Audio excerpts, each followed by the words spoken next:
Hello, and welcome to Mythos and Logos. They were born in mud and salt, with no army, no resources, no hope. They became masters of half the world's wealth. Picture this impossible contradiction. Monks who killed, celibates who commanded armies, men of poverty who controlled the treasuries of kingdoms. The Knights Templar shouldn't have existed at all. Every aspect of their nature defied logic. Monks take vows of peace. Warriors live by the sword. Yet for 2 centuries, men in white mantles marked with blood-red crosses straddled both worlds, creating something that had never existed before and would never truly exist again. Tonight, we will descend into the shadows of the Temple Mount, where 9 poor knights swore an impossible oath. We will ride with warrior monks across the burning sands of Palestine, witness their transformation from beggars to bankers, and ultimately watch as the most powerful military order in Christendom burns on an island in the Seine. This is not merely a tale of swords and sanctity.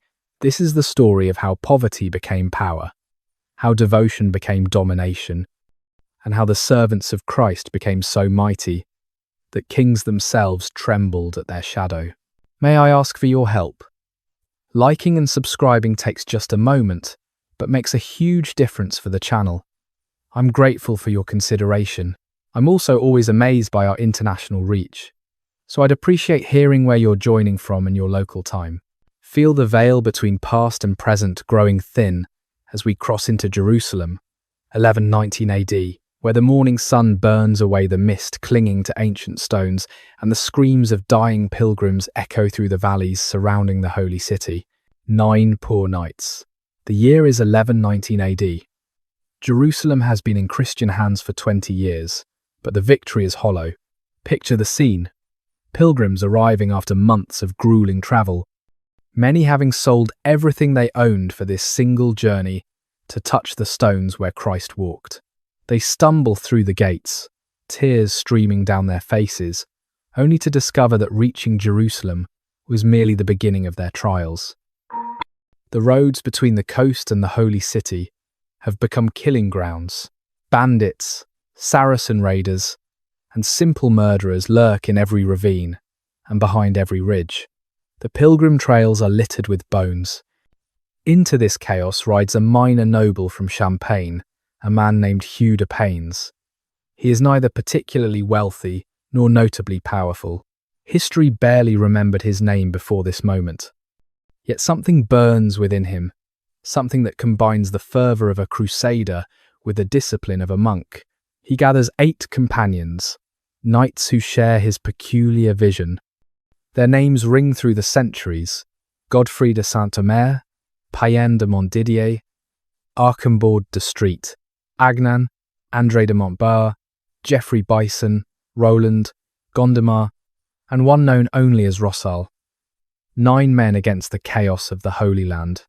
They make a decision that defies every convention of their class and time. Knights seek glory, wealth, marriage, and lands. These 9 swear vows of poverty, chastity, and obedience.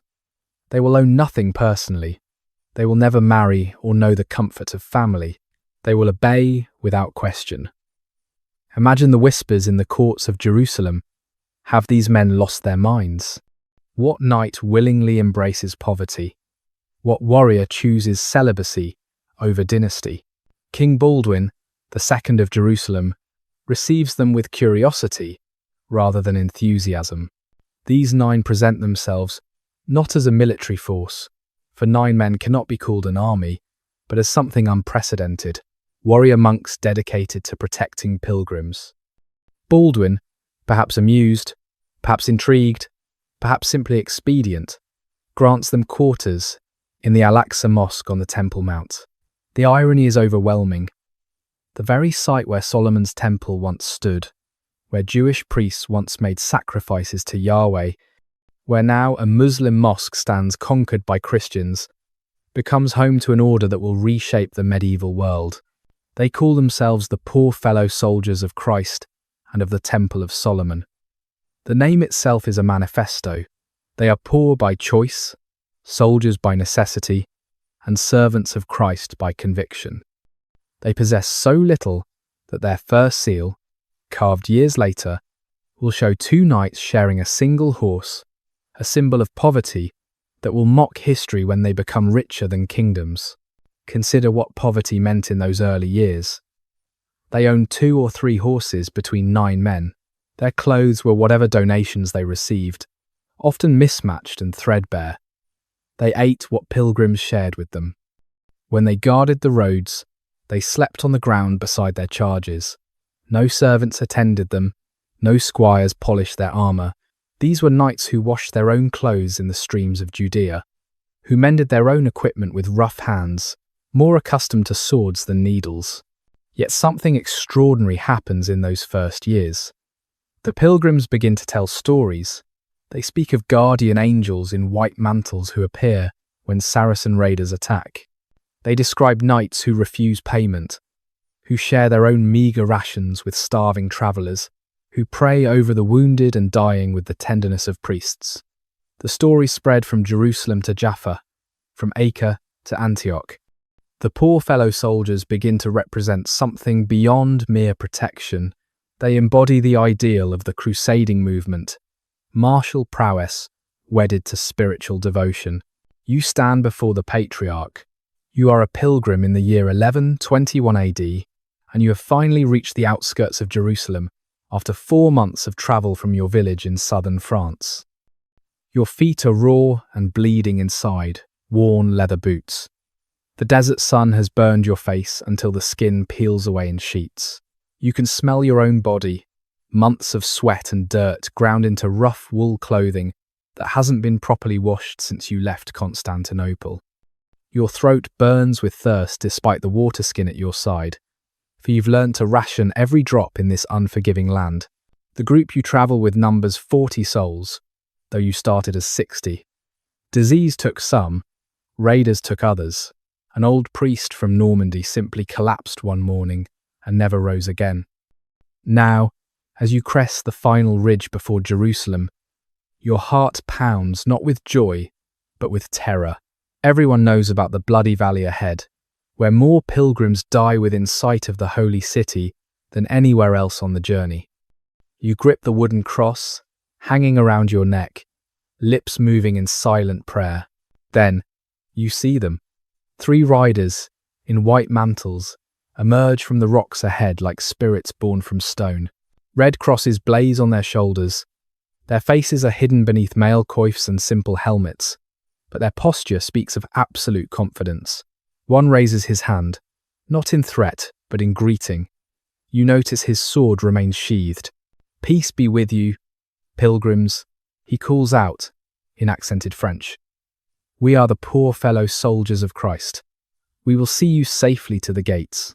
Your group erupts in prayers of thanksgiving. Women weep, men fall to their knees. You've heard the stories but didn't dare believe them. The Templar Knights, for that is what people have begun calling them, arrange themselves around your group. One takes the lead, one guards each flank. You notice how their eyes never stop moving, scanning the ridges and ravines. These are men who know where death hides. As you walk, you study them more closely. Their equipment is mismatched, clearly assembled from donations and battlefield salvage. One knight's mail shows patches of different rings where repairs have been made. Another's sword hilt is wrapped in rough leather to replace what must have been a finer grip. Yet they move with the practiced ease of veteran warriors. When a sound echoes from the eastern ravine, all 3 turn in perfect unison, hands moving to sword hilts with identical motion. This is discipline born not from wealth, but from shared purpose. The youngest-looking Templar rides close to your group's children, speaking gently in broken Arabic to a boy whose parents died of fever 3 days ago. You watch this warrior, probably capable of cutting down a dozen men, carefully lift the child onto his horse. The contrast is jarring. Instruments of death showing tenderness to the weakest among you. Suddenly, thunder without clouds. Arrows whistle from the rocks above. Saracen raiders, perhaps 20 of them, pouring down the hillside with curved swords glinting in the merciless sun. Your fellow pilgrims scream, huddle together like sheep before wolves. But the three Templars move, as if they've rehearsed this moment 1,000 times. They charge uphill, a seemingly suicidal gesture, 3 against 20, yet their timing is perfect. They strike the raiders before the ambush can fully form, scattering them like leaves before a storm. You watch one Templar take an arrow in his shoulder, yanking it free without even slowing his horse. Within moments that feel like hours, the raiders flee, leaving several dead. The Templars do not pursue. Their duty is to you, not to glory. As Jerusalem's gates finally loom before you, the lead Templar removes his helmet. His face is gaunt from fasting, scarred from battles, aged beyond his years. Yet his eyes hold something you've never seen in a warrior before. Peace. Complete, absolute peace. He blesses your group, refuses the coins. Several pilgrims try to press into his hands, and turns back toward the dangerous roads. You realize then that this is his life, day after day, protecting strangers, expecting nothing, owning nothing, being nothing except a sword in service to God. You will never forget those 3 men who valued your life more than their own, who found nobility in poverty and power in submission. Blood on sacred roads. The attack comes at dawn, in the killing ground between Jaffa and Jerusalem, known as the Valley of Thorns. A merchant caravan of 60 pilgrims, mostly Venetian traders mixed with German penitents, moves slowly through the narrow pass. Their guards, hired mercenaries more interested in wine than warfare, doze in their saddles. The pilgrims chat among themselves, discussing what offerings they'll make at the Church of the Holy Sepulchre, unaware that death watches from the cliff tops above. The Saracen warband numbers 40 men, hardened raiders who know every stone of these valleys. Their leader, a scarred warrior named Yusuf al-Dimashqi, has taken dozens of Christian caravans over the years. This morning seems no different. He raises his hand, ready to signal the attack that will sweep down like a desert storm. But something is wrong. His scouts reported only fat merchants and lazy guards, yet now he spots movement in the ravine opposite his position. White mantles, red crosses, Templars. Only 2 of them, but Yusuf knows better than to judge by numbers. He's seen 5 Templars hold a bridge against 50 men. He's watched them fight with arrows bristling from their bodies like porcupine quills. These warrior monks are unlike any enemy he's faced. Brother Guillaume de Montferrat and Brother Thomas of Sherwood have shadowed this caravan since it left Jaffa. They knew, as surely as sunrise follows darkness, that raiders would strike here. The Valley of Thorns has drunk enough pilgrim blood to water 1,000 gardens. Now they wait, patient as stones, reading the raiders' intentions in the flight patterns of disturbed birds and the subtle shift of shadows on cliff tops. The moment Yusuf signals his attack, the 2 Templars strike. They don't charge the main force, instead hitting the raiders' horses held in reserve, scattering them and cutting off the escape route. The psychological impact is immediate. Raiders who expected easy prey now face warriors who anticipated their every move.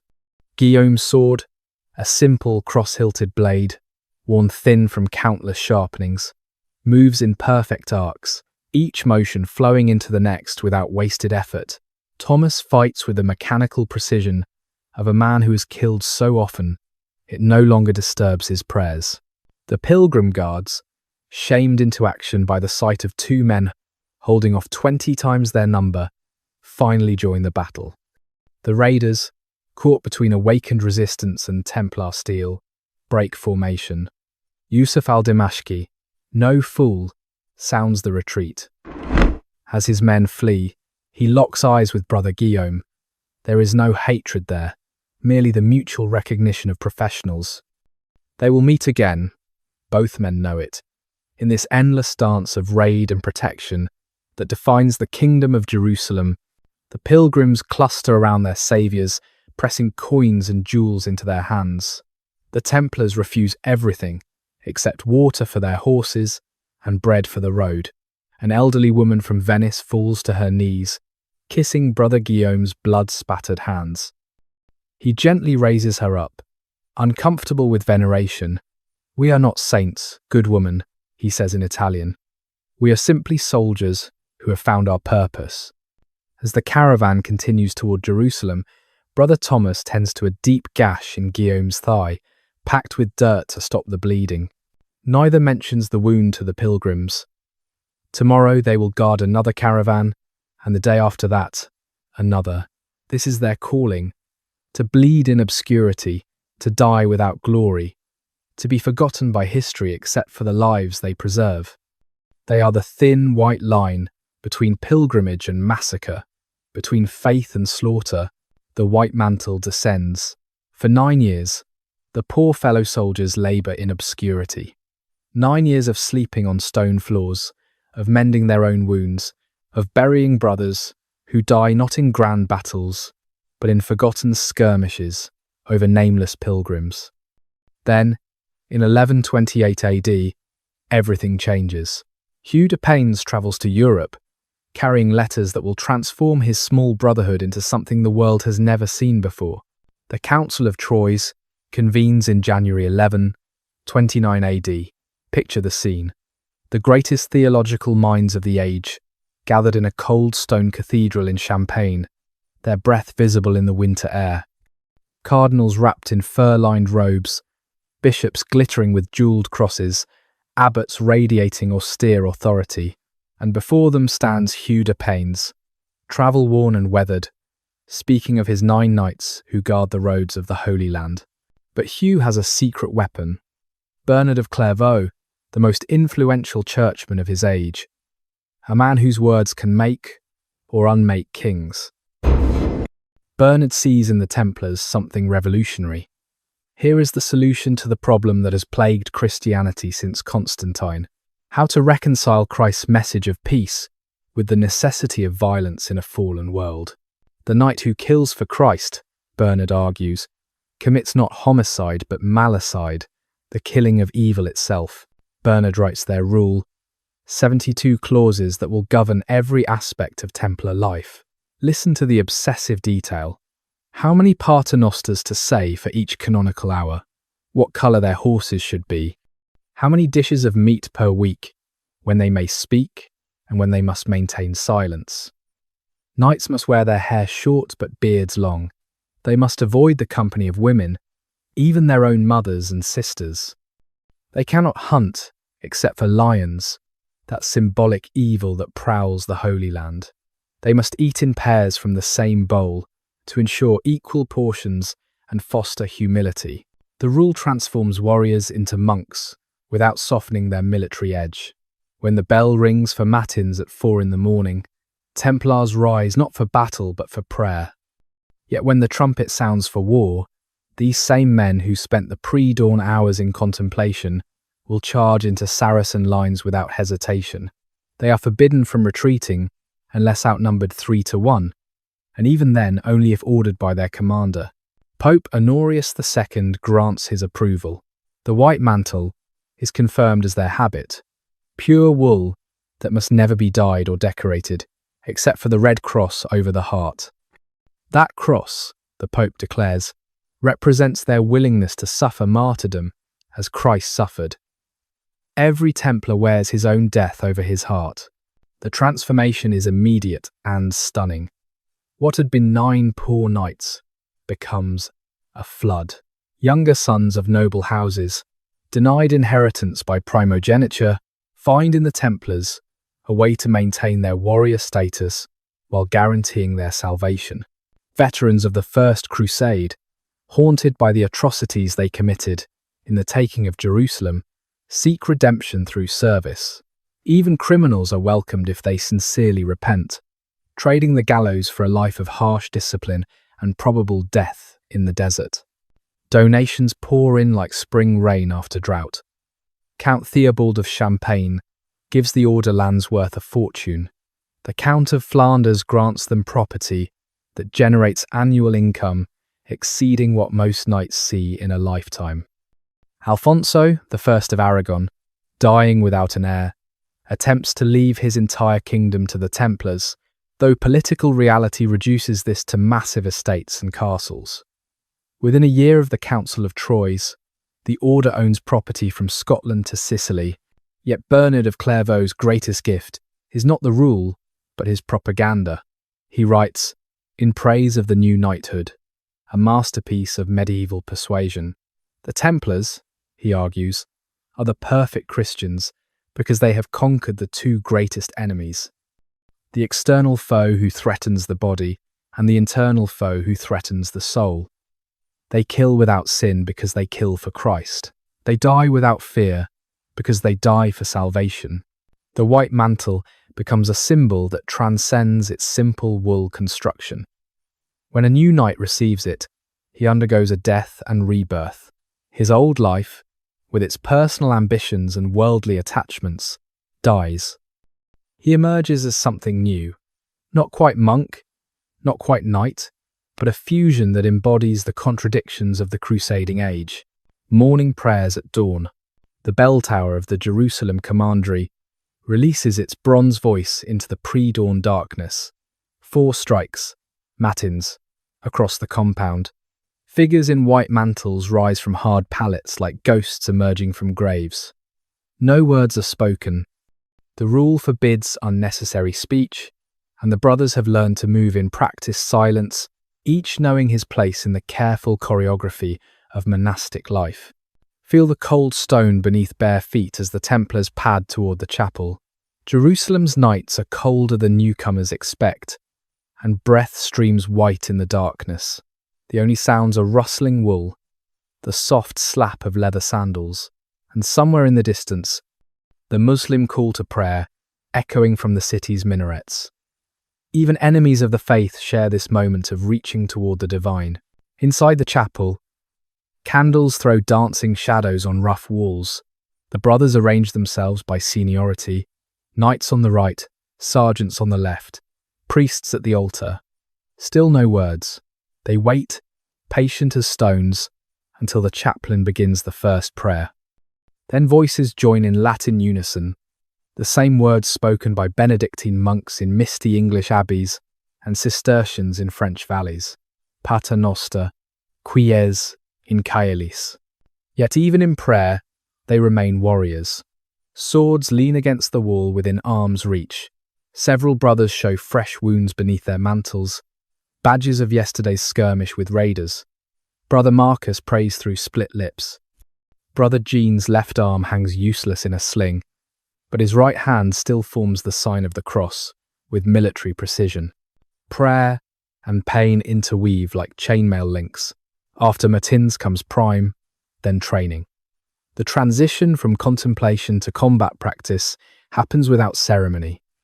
The same knights who moments before whispered prayers now drill with savage intensity in the courtyard. Swords ring against shields. Sergeants practice forming shield walls. The master of horse inspects equipment with an eye trained to spot the tiny flaw that could mean death in battle. By terce, the 3rd hour after sunrise, the knights break their fast. The meal is simple: rough bread, porridge, water, or diluted wine. They eat in pairs from shared bowls, a practice that ensures equality and prevents the sin of gluttony. The reading during meals comes from the rule itself, or from scripture. Today's passage speaks of David and Goliath, a reminder that faith can overcome impossible odds. This rhythm, prayer and preparation, contemplation and combat readiness, repeats throughout the day. Sext at midday, none in the afternoon, vespers at sunset, compline before sleep.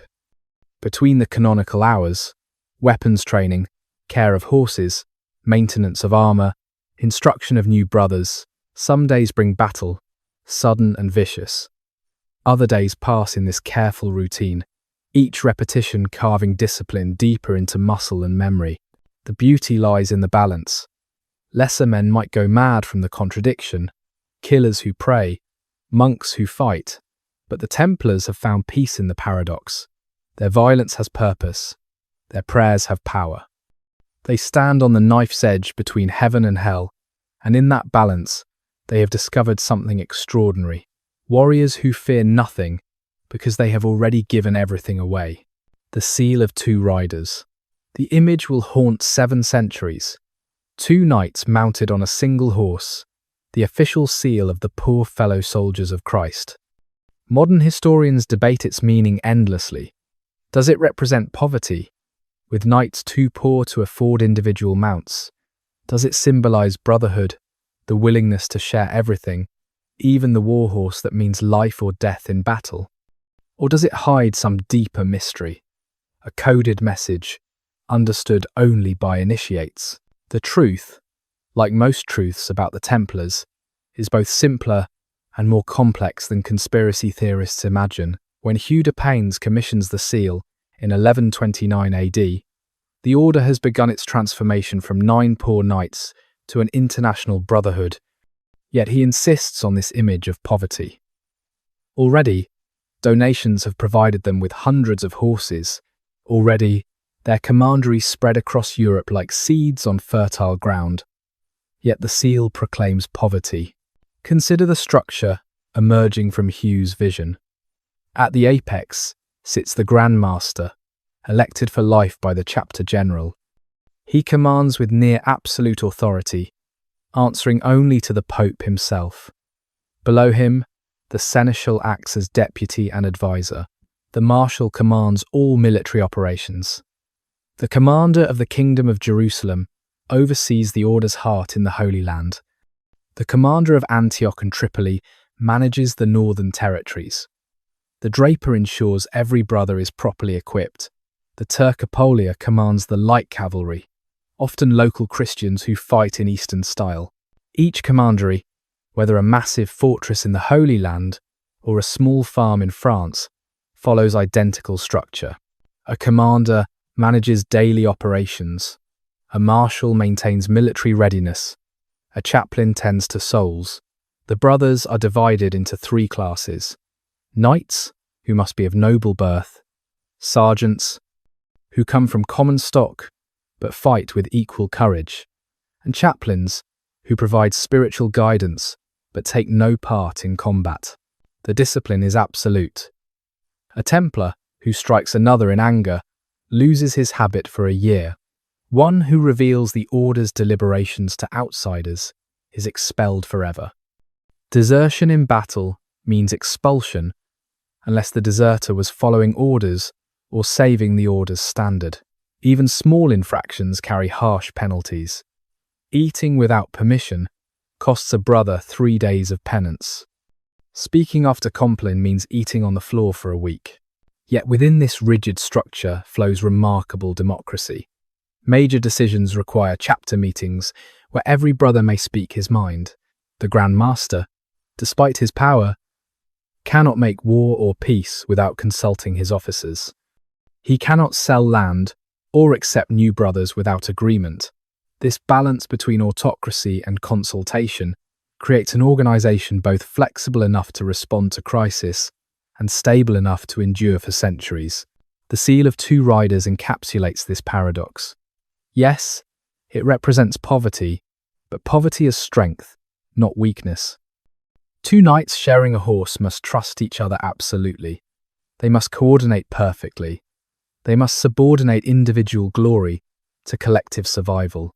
The image that seems to show weakness actually demonstrates the source of Templar power: unity. By 1130 AD, just 1 year after papal recognition, the order counts nearly 300 knights and perhaps 1,000 sergeants. They control fortresses from the Scottish border to the shores of the Dead Sea. Their white mantles have become synonymous with both salvation and slaughter, depending on which side of their swords you stand. The transformation from 9 poor knights to international power has taken barely a decade. The organizational genius of the Templars lies not in their military might, but in their network structure. Every commandery, whether in London or Jerusalem, follows the same rule, observes the same practices, speaks the same prayers. A knight can travel from Portugal to Palestine and find identical routine, identical discipline, identical purpose. This standardization, centuries before modern corporations discover its power, creates an institution that transcends individuals, survives disasters, and accumulates power with compound interest, from beggars to bankers. The transformation begins with a simple problem: how to move wealth safely from Europe to the Holy Land. Pilgrims need funds for their journeys, but carrying gold invites murder. Crusading nobles must finance armies, but shipping treasure means risking pirates and bandits. The Templars, with commanderies stretching from London to Jerusalem, offer a solution that will revolutionize medieval finance. Picture a French nobleman in 1135 AD, preparing for pilgrimage. He visits the Paris Temple, a modest compound that will one day rival royal treasuries. There he deposits gold coins, receiving in return a letter bearing encrypted marks understood only by Templar treasurers. This document, worthless to thieves, can be redeemed for equivalent value at any Templar house from here to Jerusalem. The knight has just participated in one of history's first international banking transactions. The system expands with breathtaking speed. Within 5 years, the Templars manage the finances of kings. They collect taxes for monarchs, pay troops for princes, loan money for wars and building projects. The Paris Temple becomes Europe's de facto treasury. The London Temple manages England's crown jewels. Kings deposit their wealth with the order, not just for security, but because Templar accounting is scrupulous, their record-keeping immaculate. Brother Geoffrey the Templar, treasurer of the London Temple, maintains ledgers that would impress modern accountants. Every transaction recorded twice, once in the Journal of Daily Business, again in the Permanent Register. Codes prevent forgery. Regular audits ensure honesty.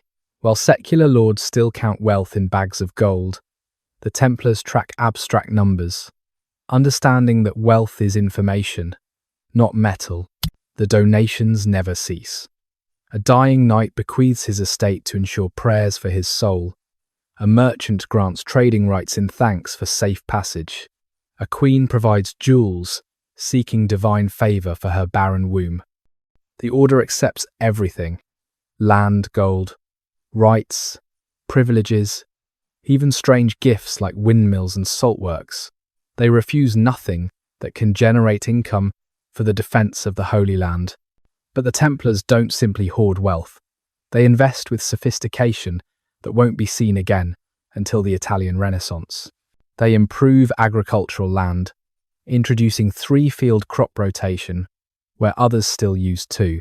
They build mills, both water and wind-powered, turning grain into profit. They establish workshops where sergeants too old for combat craft leather goods and metalwork of such quality that Templar-made becomes a seal of excellence. Their sheep ranches in England and France produce wool that commands premium prices. Their vineyards in Portugal and Spain create wine that graces royal tables.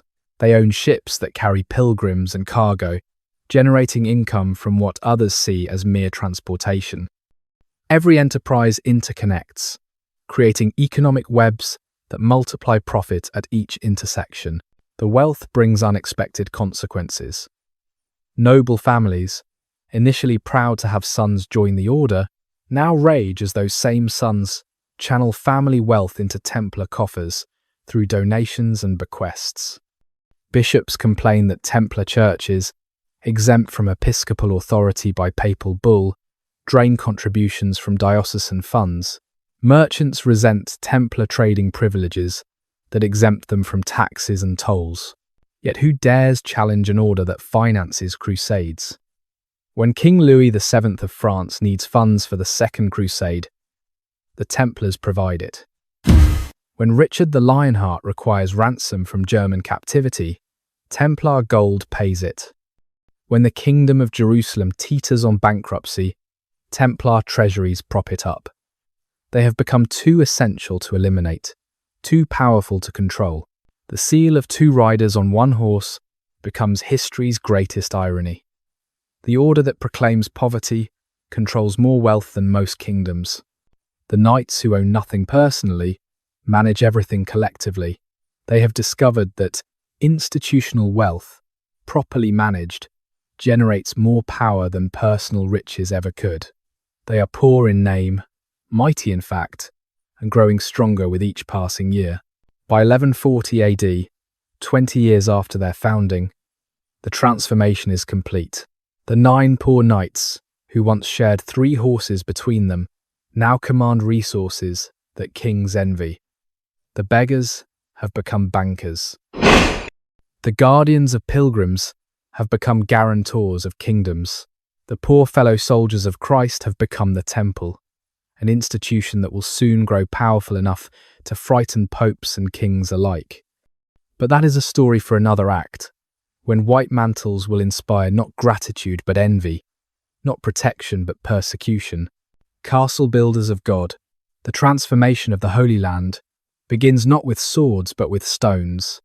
By 1145 AD, the Templars have become the greatest military architects of their age, raising fortresses that seem to grow from the very bones of the earth. Picture the scene: a Templar engineer standing on a wind-swept hill in the Kingdom of Jerusalem, studying the terrain with the same intensity a chess master contemplates his board. Every ridge becomes a potential wall, every ravine a killing ground, every approach a carefully calculated death trap. The castle at Bagras guards the Amanus Pass, the gateway between Anatolia and Syria, built on a spine of rock that drops away into precipitous valleys on 3 sides. It can only be approached along a narrow ridge, barely wide enough for 2 men abreast. The Templars carved the living rock itself, creating cisterns that could hold water for a siege lasting years. They designed murder holes above the gate, where boiling oil or Greek fire could rain down on attackers. The walls angle outward at the base, deflecting stones hurled by catapults, while causing scaling ladders to slip and topple. Consider the engineering genius required. These warrior monks, supposedly devoted to poverty and prayer, demonstrate mastery of mathematics, geometry, and structural physics that rivals the greatest builders of antiquity. A Templar castle is not merely a fortification, but a carefully orchestrated symphony of defensive elements. The outer walls stand lower than the inner walls, allowing defenders on the inner circuit to fire over the heads of their brothers on the outer defences. Every tower is positioned to provide covering fire for its neighbours. Dead zones where attackers might shelter simply do not exist. At Safed in Galilee, the Templars construct what Muslim chroniclers will call the most formidable fortress in the Levant. The statistics alone stagger the imagination. Walls 40 feet high and 20 feet thick, 12 towers each, rising 70 feet into the burning sky. Cisterns holding enough water for 2,000 men for a full year. Storerooms packed with grain, oil, wine, and salted meat, sufficient to outlast any siege the Saracens could mount. The castle requires a permanent garrison of 50 knights, 300 sergeants, and nearly 1,000 support personnel, including smiths, carpenters, cooks, and stable hands. But Templar castles are more than military installations. They become economic engines that transform the surrounding landscape. At Chastelblanc, in the county of Tripoli, the fortress controls the fertile Orontes Valley. Templar administrators, as skilled with account books as their brothers are with swords, establish a network of farms and villages under the castle's protection. Christian settlers, Muslim farmers who accept Templar rule, and even Jewish merchants live and work in the castle's shadow, paying taxes that fund the eternal war while receiving protection that allows commerce to flourish. The crown jewel of Templar military architecture rises at Crac des Chevaliers, though technically it belongs to their rivals, the Hospitallers. The Templars study it, improve upon its designs, and incorporate its innovations into their own fortifications. They learn to build concentric defences, forcing attackers to breach multiple walls under constant fire. They perfect the bent entrance, a gateway that turns at sharp angles, preventing cavalry charges and exposing attackers to murder from multiple directions. They develop the glacis, a smooth slope at the base of walls that causes stones dropped from above to shatter into deadly shrapnel. Each castle becomes a statement written in stone. The Templars are here to stay. These fortifications are not temporary crusader camps, but permanent fixtures, declarations that the Holy Land will remain Christian until the end of days.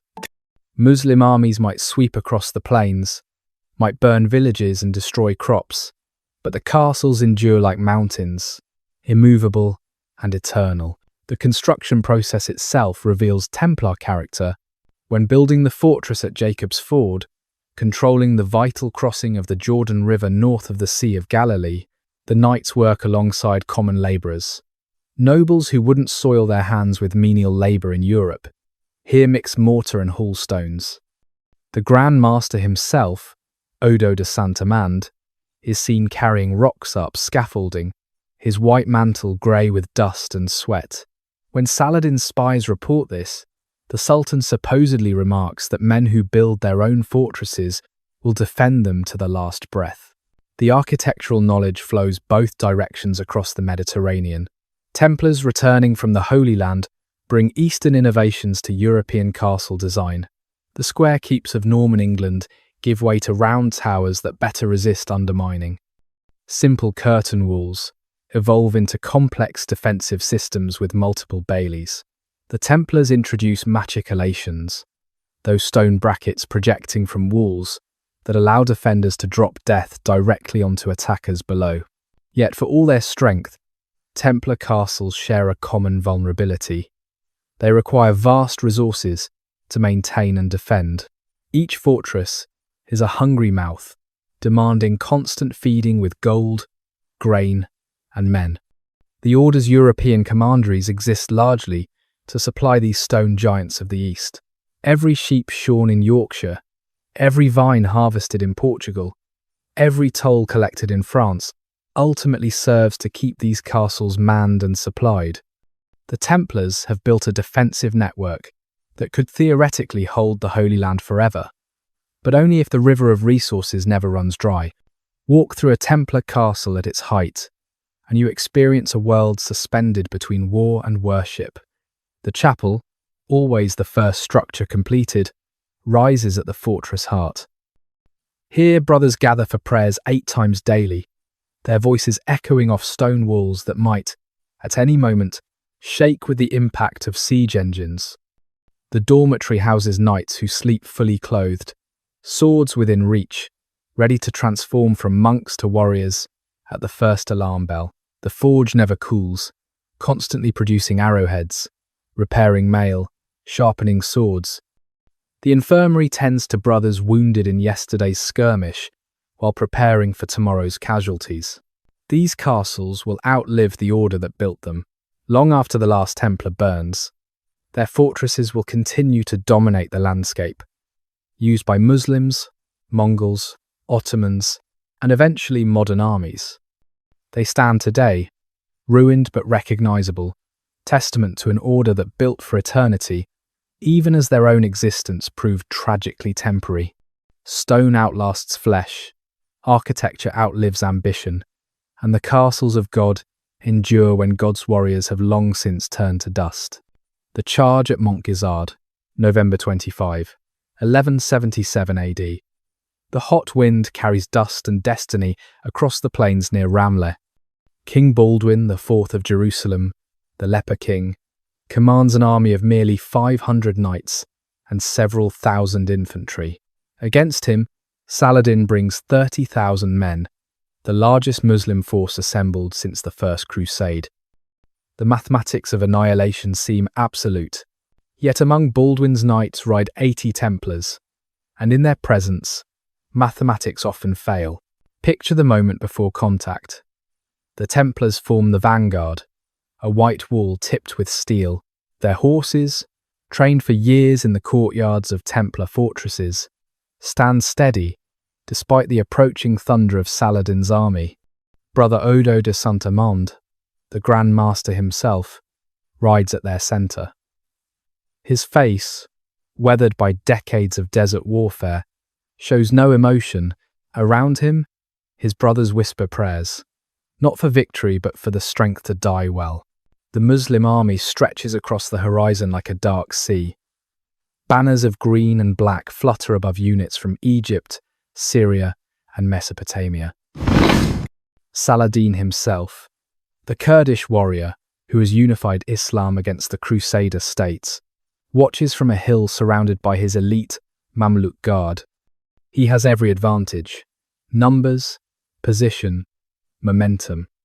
His scouts report the pathetic size of Baldwin's force. Victory seems certain. Then Baldwin, 16 years old and dying by degrees from leprosy, raises his arm. Despite fingers half consumed by disease, he points toward the enemy. The Templars begin their charge, not with wild shouts but in eerie silence. This is their way. No battle cries, no boasts, just the thunder of hooves and the whisper of prayers. Behind them, the secular knights follow, inspired by Templar discipline to attempt the impossible. The physics of mounted combat are brutal and simple. A charging knight on a destrier, the mighty warhorses bred for crushing impact, generates the kinetic energy of a modern automobile.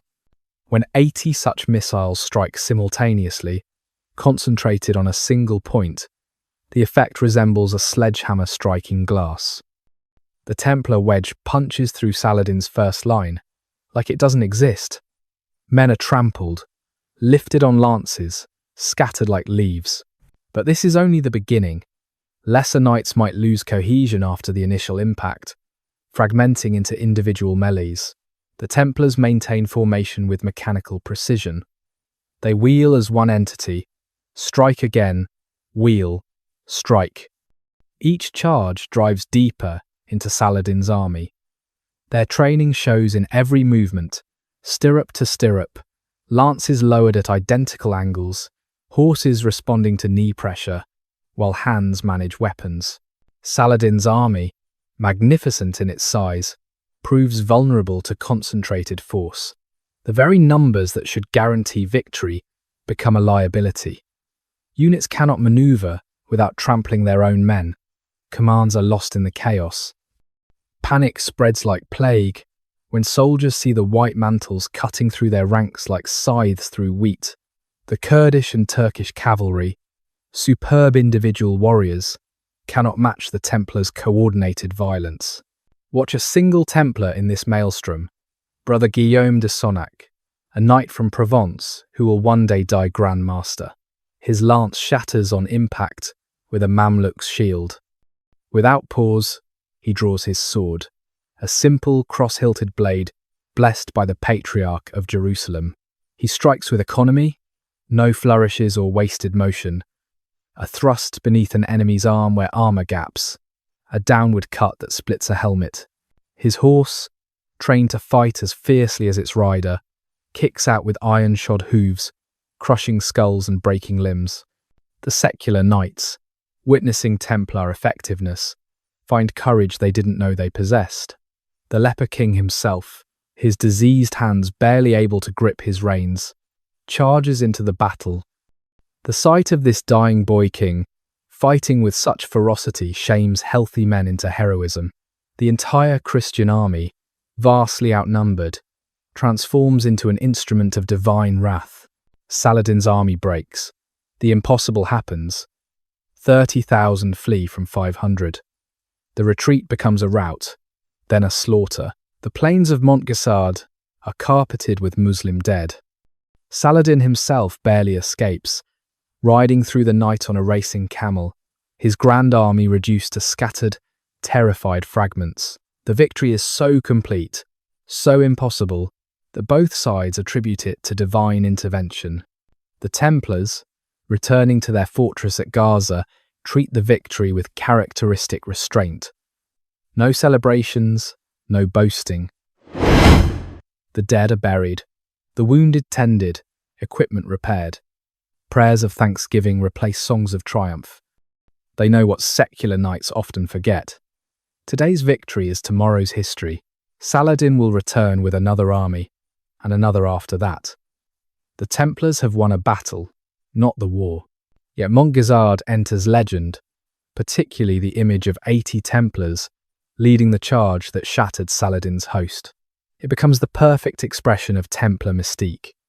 Outnumbered, beyond reason, they attack without hesitation. Facing certain death, they achieve impossible victory. The battle validates everything the Order claims about itself. They are God's warriors, and with God, no odds are insurmountable. White Knights, Black Cross, the trinity of military orders dominates the Crusader states. White for the Templars, black for the Hospitallers, white with black crosses for the Teutonic Knights. They are brothers in faith, rivals in pride, competitors for the same donations, the same recruits, the same glory. Their relationship defines the military culture of Outremer, the Crusader name for their kingdoms beyond the sea. The Knights Hospitaller predate the Templars. Originally a monastic order, caring for sick pilgrims at the Hospital of St. John in Jerusalem, their transformation into a military order follows the Templar model, but they never forget their medical origins. A Hospitaller fortress contains an infirmary that would impress modern doctors. Separate wards for different ailments, surgical instruments of surprising sophistication, herbal medications catalogued with scientific precision. They heal and kill with equal devotion. The rivalry between Templars and Hospitallers occasionally explodes into open conflict. In 1179, during a dispute over water rights near Tripoli, Templars and Hospitallers actually battle each other, while Saracens watch in amazement. The Grand Masters exchange accusations of pride, greed, and heresy. The Pope himself must intervene, threatening excommunication for any military order that attacks another. The orders make peace, but resentment simmers like Greek fire, ready to ignite at any provocation. The Teutonic Knights arrive later, founded during the siege of Acre in 1190. German crusaders, feeling overlooked by the French-dominated Templars and Hospitallers, to establish their own order with distinctly Germanic character. Where Templars emphasize discipline and Hospitallers focus on charity, the Teutonic Knights cultivate a culture of mystical nationalism that will eventually lead them to abandon the Holy Land entirely, seeking their destiny in the pagan lands of Prussia and Lithuania. Despite their rivalries, the orders often fight side by side with devastating effectiveness. Picture the Battle of Arsuf in 1191. Richard the Lionheart's army marches along the coast toward Jaffa, harassed constantly by Saladin's mounted archers. The military orders form the army's backbone. Templars guard the vanguard, Hospitallers protect the rear, Teutonic Knights strengthen the centre. For hours they endure arrow storms that would break lesser men, maintaining formation while their brothers fall around them. When Richard finally signals the charge, all three orders strike simultaneously. The sight of 300 knights of the orders, their different coloured mantles creating a deadly rainbow, charging in perfect coordination, breaks Saladin's army once again. After the battle, Richard supposedly remarks that with 1,000 knights of the orders, he could conquer the world. The orders share certain characteristics that make them superior to secular knights. They never ransom prisoners for personal gain. All money goes to the order's treasury.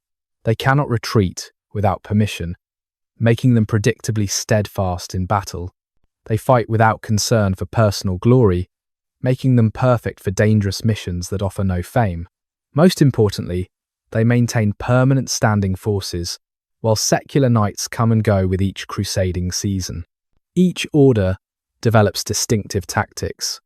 Templars perfect the mounted charge, training their horses and men to strike with maximum impact. Hospitallers excel at siege warfare, their expertise in engineering and mathematics, making them master sappers and defenders.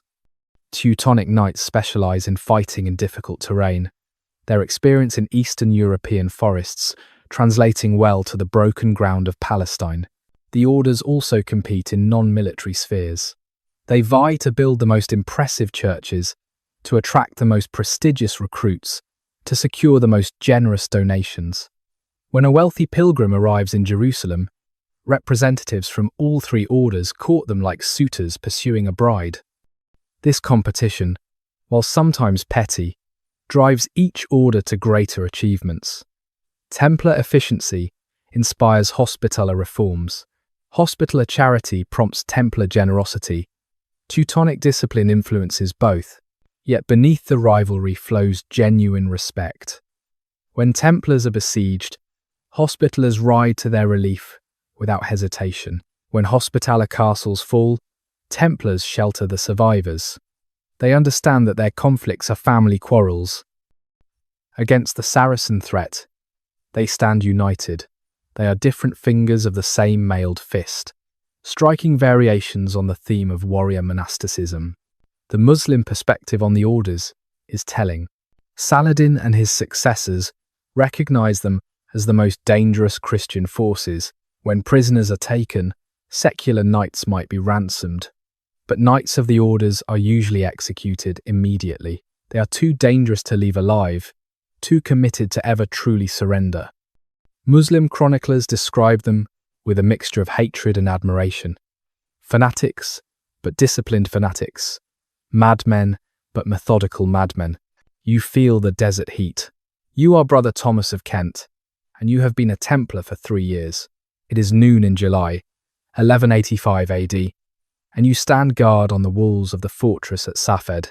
The sun hammers down like a smith's tool on an anvil, and you are the metal being shaped. Your mail hauberk, essential protection against Saracen arrows, has become an oven. Each ring absorbs heat until the entire coat radiates like a brazier. Sweat runs in rivers beneath the padding, soaking through until you feel you might drown in your own perspiration. The white surcoat that marks you as a Templar, once pristine wool blessed by the patriarch, now bears the stains of 100 days like this. Salt marks map your torment. White crystals where sweat has dried, again and again, creating patterns like frost on glass. But this is not frost. It is the residue of suffering, the physical price of holding these walls against Islam's might. Your lips are cracked despite the water you drink every hour, rationed carefully from skins that make everything taste of leather and heat. You scan the horizon through eyes narrowed against the glare. The land shimmers with heat, mirages that make distant rocks appear to float, that transform shepherds into armies, that turn reality into a fever dream. You have learned to distrust your eyes in this land. Yesterday, you nearly raised the alarm for what proved to be a merchant caravan distorted by the wavering air. Your brothers said nothing, but you felt their judgment. A Templar does not make such mistakes twice. The weight of your equipment would stagger a lesser man. Mailcoat, £30. Sword and scabbard, £5. Helmet, £4. Shield, £15. All necessary, all burning hot, all yours to bear without complaint. The rule forbids removing armour while on watch, regardless of weather. You have seen brothers collapse from heat, their bodies simply refusing to continue.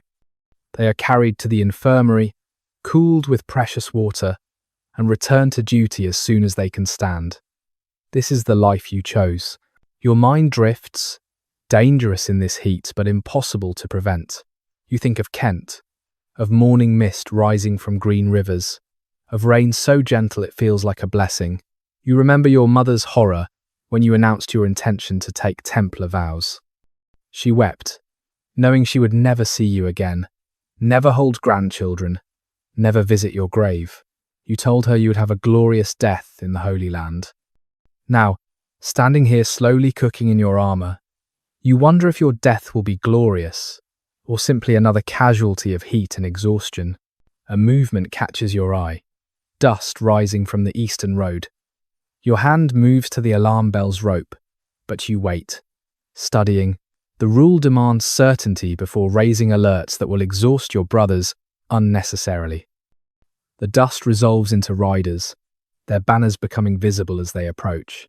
Black and white, the colours of the Hospitallers, allies today, though last month you nearly came to blows with them over who had the right to collect tolls on the Jaffa Road. The Hospitaller party includes wounded, men slumped in saddles, some tied in place to prevent falling. Raiders, probably. Or perhaps they attempted to escort a caravan and paid the price. You watch your brothers open the gates, welcome the Hospitallers, tend their wounded. Tomorrow, it might be Templars seeking aid at a Hospitaller fortress. This is the reality of the Kingdom of Jerusalem. Christians bleeding for Christians, while Saladin grows stronger. Your relief arrives, Brother Jacques of Normandy, and you exchange places without words. The rule discourages unnecessary speech. But more importantly, what is there to say? The heat continues. The watch continues. The war continues. You descend stone stairs, worn smooth by thousands of similar exchanges. In the chapel, always cool regardless of outside temperature, you kneel for sext prayers. The Latin words flow automatically while your mind empties of everything except the blessed coolness of stone beneath your knees. After prayers, you are permitted to remove your armor for cleaning. The padding beneath is soaked through, salt stiff and sour with old sweat. You clean each piece of mail with sand and oil, checking for rust that can spread like disease in this climate. Your sword receives the same attention, though you haven't drawn it in anger for weeks. The last time was during a Saracen probe of your defences, a brief violent encounter that left 3 attackers dead and you with a shoulder that still aches when weather changes. Evening brings relative coolness, dropping to merely unbearable heat. You eat your portion, rough bread and preserved meat, sharing a bowl with Brother Henri who lost his left eye at Hattin. He never speaks of that battle, but sometimes you catch him touching the scar, remembering something he'll never share. After Compline, you lie on your pallet, still fully clothed as the rule demands, ready to rise and fight at any moment. Tomorrow will be the same. The heat, the weight, the watching. This is your life now, has been for 3 years, will be until death takes you. You do not question it, you do not regret it. You are a poor fellow soldier of Christ and the Temple of Solomon. You stand between Christendom and its enemies. The heat is nothing. The suffering is nothing. Only the mission matters, and the mission never ends. Ambient interlude, sands of Outremer. Evening falls across the Kingdom of Jerusalem, like a gentle hand smoothing away the day's harsh edges. The sun, that merciless tyrant of noon, now hangs low and golden, painting the limestone walls of Templar fortresses in shades of honey and amber.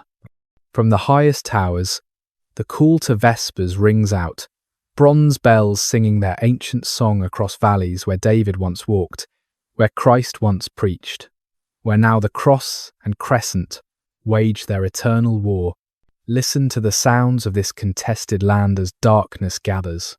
From the Muslim quarter of Acre comes the muezzin's call, that haunting melody that rises and falls like wind through ruins.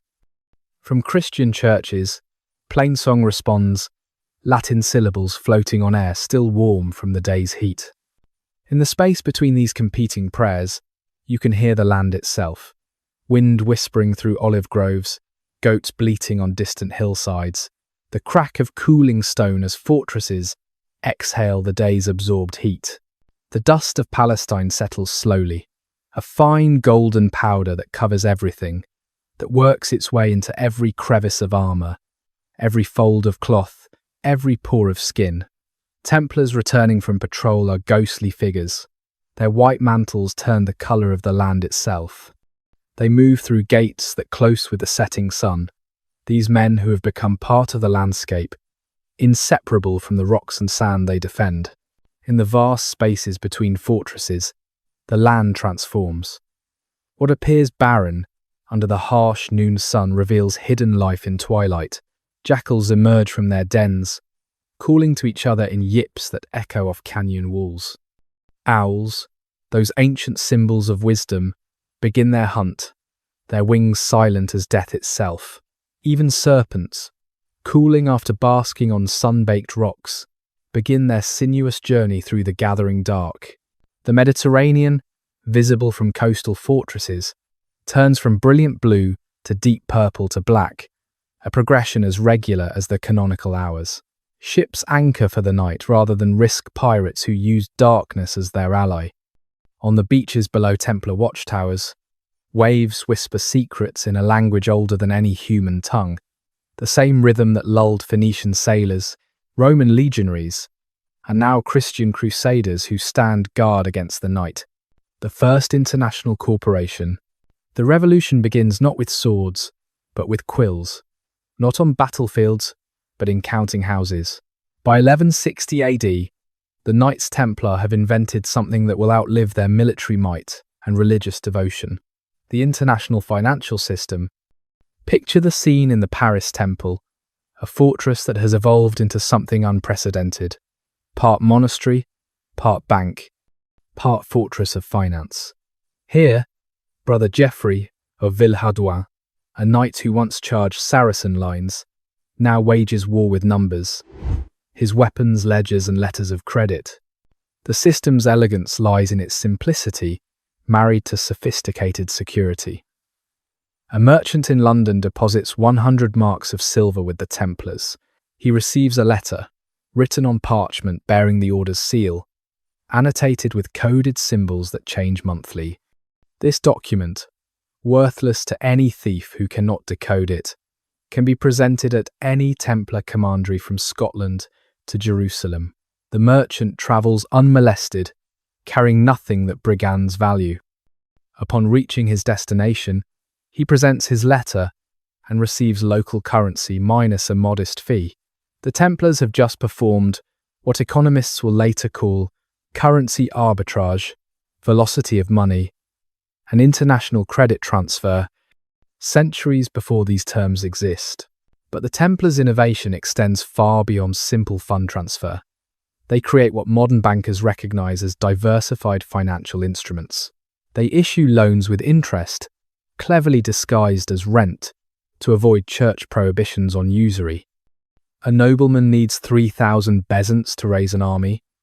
The Templars loan it, taking his estates as collateral. If he dies in battle, the lands become temple property. If he survives and cannot repay, the Templars generously allow him to rent his own lands back, the rent coincidentally equaling what interest would have been. The accounting systems developed in Templar commanderies surpass anything in contemporary Europe. Double-entry bookkeeping, which historians usually credit to Italian merchants centuries later, appears in Templar ledgers. Every transaction recorded twice, once as credit, once as debit. Errors become immediately apparent. Fraud becomes nearly impossible. Brother accountants develop a numerical code that allows them to transmit financial information in letters that appear to contain only devotional content. Consider the sophistication required to manage such an enterprise. The London Temple must know exchange rates between English silver pennies, French livres, Italian florins, Byzantine bezants, and Muslim dinars. They must track loans made to King Henry II for his Irish campaigns, deposits from wool merchants heading to Flanders, letters of credit issued to pilgrims bound for Jerusalem, all this while maintaining military readiness and observing 8 daily prayer services. The Paris Temple becomes Europe's de facto treasury. King Philip Augustus of France doesn't just bank with the Templars. He uses them as his financial administrators. Royal revenues flow into Templar vaults. Royal expenses are paid from Templar coffers. The crown jewels rest behind Templar locks. When the king needs to know his financial position, he asks the temple treasurer, not his own officials. The Templars have become indispensable to royal finance, a position that will ultimately prove fatal. Their financial network enables operations impossible for traditional medieval institutions. When a Templar castle in Antioch needs immediate reinforcement, funds can be transferred from London to hire mercenaries within weeks, not the months required by physical gold transport. When drought threatens starvation in Acre, Temple agents purchase grain in Sicily using credit from Paris, arranging delivery before local authorities even recognize the crisis. The Templars also pioneer agricultural finance. They introduce the concept of crop insurance, protecting farmers against failed harvests in exchange for a percentage of good years' yields. They develop what amounts to futures contracts, agreeing to purchase entire harvests at predetermined prices, giving farmers certainty while allowing the temple to profit from price fluctuations. They create agricultural improvement loans, providing funds for irrigation, mills, and storage facilities to be repaid from increased productivity. Their sheep ranches in England demonstrate industrial-scale agricultural management. Thousands of sheep, perhaps hundreds of thousands across all Templar properties, produce wool in quantities that affect European markets. The Templars negotiate directly with Flemish weavers, cutting out intermediary merchants. They standardize wool quality, introducing grading systems that become industry standards. A bale marked with a temple seal commands premium prices because buyers know exactly what quality they're getting. The vineyard operations in Portugal and southern France show similar sophistication. Templars don't just grow grapes. They study soil conditions, experiment with vine varieties, perfect fermentation techniques. They develop what wine merchants will later call appellations, specific vineyards known for distinctive characteristics. Temple wine becomes prestigious, served at royal tables, not from religious obligation but genuine preference. The order's financial innovations extend to maritime operations. They don't simply own ships, they create what amounts to maritime insurance. Merchants can pay the temple a fee to guarantee their cargo's value. If pirates or storms claim the goods, the temple compensates the merchant. If the cargo arrives safely, the temple keeps the fee. It's risk management that won't be formally theorized for centuries. This financial empire requires an army of administrators. For every Templar knight fighting in Palestine, several brother sergeants manage farms in France, tend sheep in England, supervise vineyards in Portugal. These men, often from merchant families, bring commercial expertise that noble-born knights lack. They transform the order from a military brotherhood into a medieval multinational corporation. The wealth flowing through Templar hands staggers imagination. By 1180 AD, they likely control more liquid capital than any European monarch. Their annual income exceeds that of entire kingdoms. They can raise armies, build castles, finance crusades, all from their own resources. They have become a state without territory, a government without subjects, a power without precedent. Yet this financial might carries seeds of destruction. Every loan to a nobleman creates a debtor who resents his obligation. Every royal treasury managed by Templars reminds kings of their dependents. Every merchant paying temple fees dreams of that wealth flowing into different coffers. Envy accumulates like compound interest, growing silently but inexorably, more than gold. The morning mist rises from the Thames Valley as Brother Robert of Clermont surveys the Templar estate at Temple Combe in Somerset. It is autumn, 1178 AD, and the harvest has been exceptional.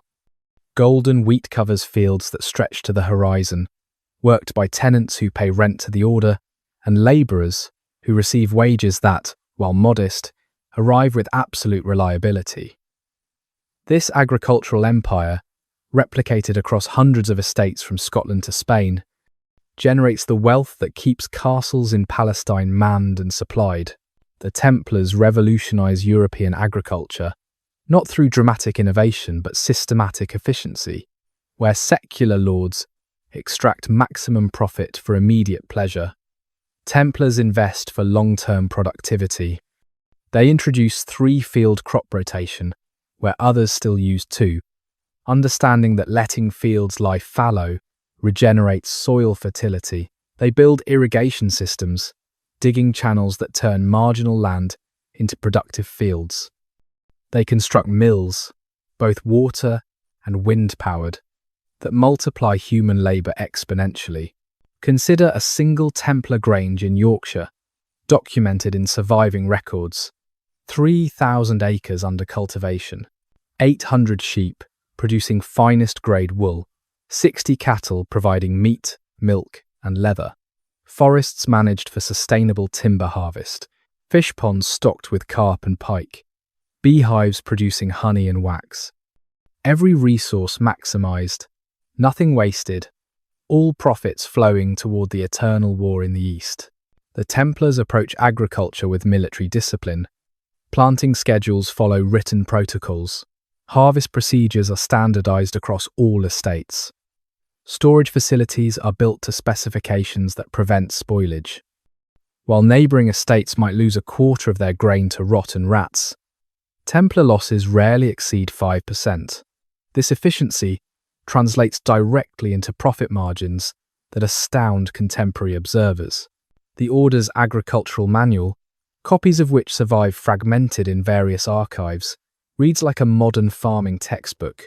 Instructions for breeding livestock to improve wool quality. Techniques for grafting fruit trees to combine the hardiness of one variety with the flavor of another. Methods for preserving meat through controlled smoking and salting. Formulas for mixing soils to achieve optimal growing conditions. This knowledge, gathered from across Europe and the Mediterranean, is systematized and shared throughout the Order's network.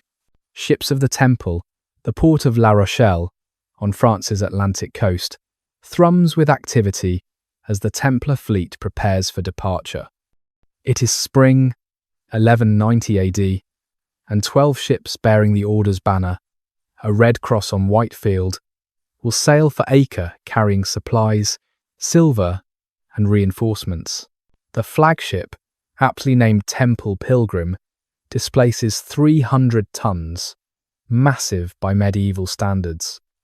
Her hold contains everything needed to sustain the eternal war: Spanish steel, English wool, French wine, German armour, Italian crossbow bolts. The Templars operate one of the largest naval fleets in Christendom, though exact numbers remain uncertain. Conservative estimates suggest at least 20 major vessels and dozens of smaller craft. They maintain ports at La Rochelle, Marseille, Messina, and Acre, with warehouses, shipyards, and chandleries at each. Their ships carry pilgrims who pay passage, merchants who rent cargo space, and supplies that feed the insatiable appetite of their eastern fortresses. Navigation in the 12th century requires skill, courage, and faith in equal measure. Templar navigators use primitive compasses, recent imports from the east, combined with celestial observation and accumulated knowledge of winds and currents. They maintain detailed port-o-land charts, maps showing coastal features, and sailing directions that are closely guarded secrets. A captured Templar navigation chart is worth a fortune to pirates and rival merchants. The journey from La Rochelle to Acre takes 2 to 3 months, depending on weather and stops. The ships follow established routes, hugging coasts where possible, making predetermined stops to resupply and discharge passengers. At each port, Templar agents wait with fresh provisions, market intelligence, and messages to be carried forward. It's a logistics network that won't be equaled until the age of steam. Life aboard a Templar ship reflects the Order's peculiar character. The brother knights maintain their prayer schedule despite rolling decks and seasickness. Morning prayers occur whether the ship rides calm seas or fights through storms. The rule is observed as strictly at sea as in any commandery. Even passenger pilgrims are expected to participate in religious observances, creating floating monasteries that happen to be armed with ballistas and crewed by warrior monks. Pirates pose a constant threat, particularly in the waters between Sicily and the Holy Land. But attacking a Templar ship is rarely profitable. The brother knights fight with desperate ferocity, knowing that capture means certain death.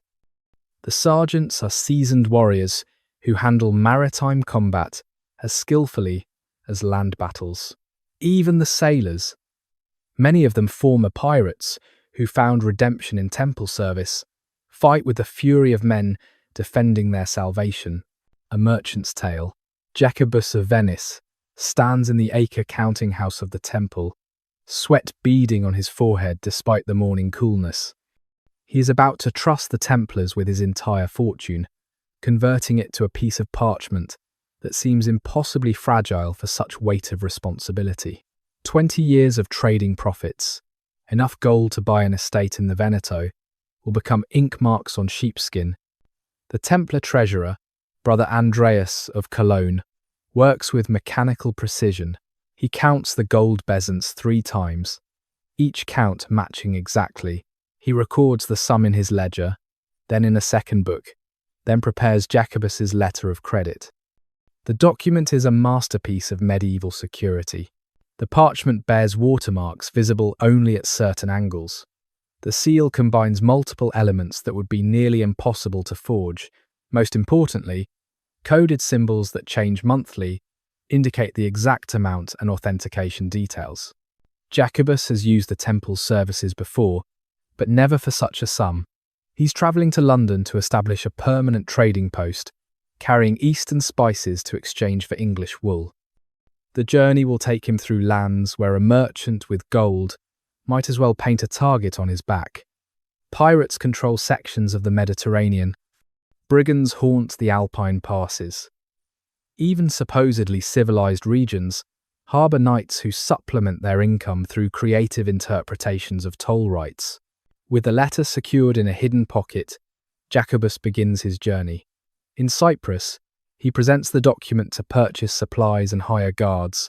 The Templar commander there doesn't even blink at the amount, simply deducting the withdrawal from the letter's total and annotating it with his own coded mark. In Constantinople, Jacobus uses the letter to secure lodging at a Templar hospice and to exchange for local currency to purchase provisions. The true test comes in the Alps, where a band of routiers, unemployed mercenaries turned brigands, stops his small caravan. They search everything, even slitting open the padding of saddles looking for hidden coins. They find the letter, but dismiss it as a religious document, unable to read Latin and seeing only what appears to be devotional text. Jacobus loses some trade goods, but keeps his fortune. In Paris, the temple provides not just currency exchange, but market intelligence. Brother treasurers inform Jacobus about wool prices in Flanders, shipping schedules from La Rochelle, even political developments that might affect trade. This information, gathered through the order's vast network, is shared freely with those who bank with them. The Templars understand that successful merchants make better clients.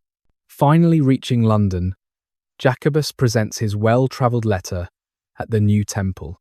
The document is examined carefully, codes verified, annotations from each intermediate withdrawal confirmed.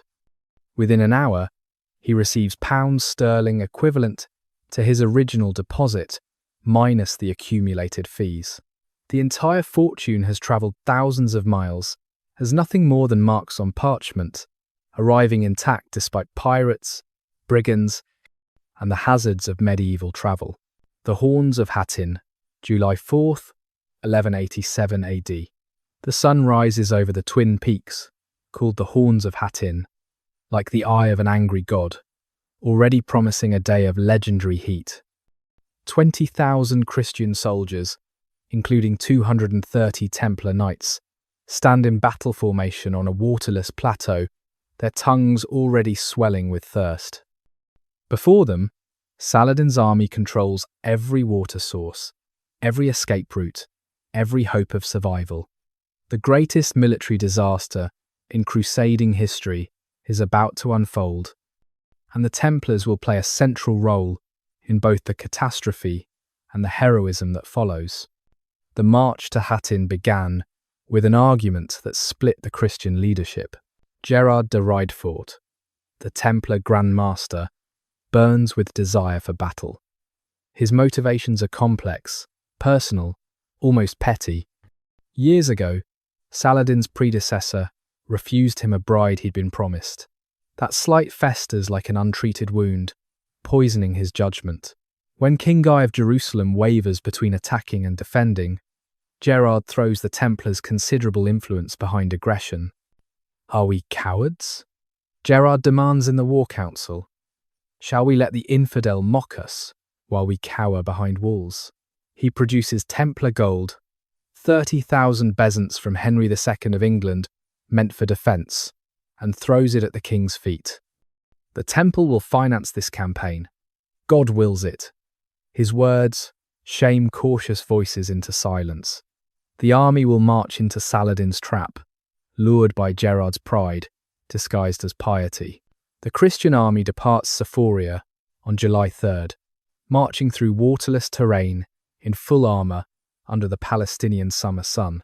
Saladin's mounted archers harass them constantly, a cloud of hornets that strikes and retreats.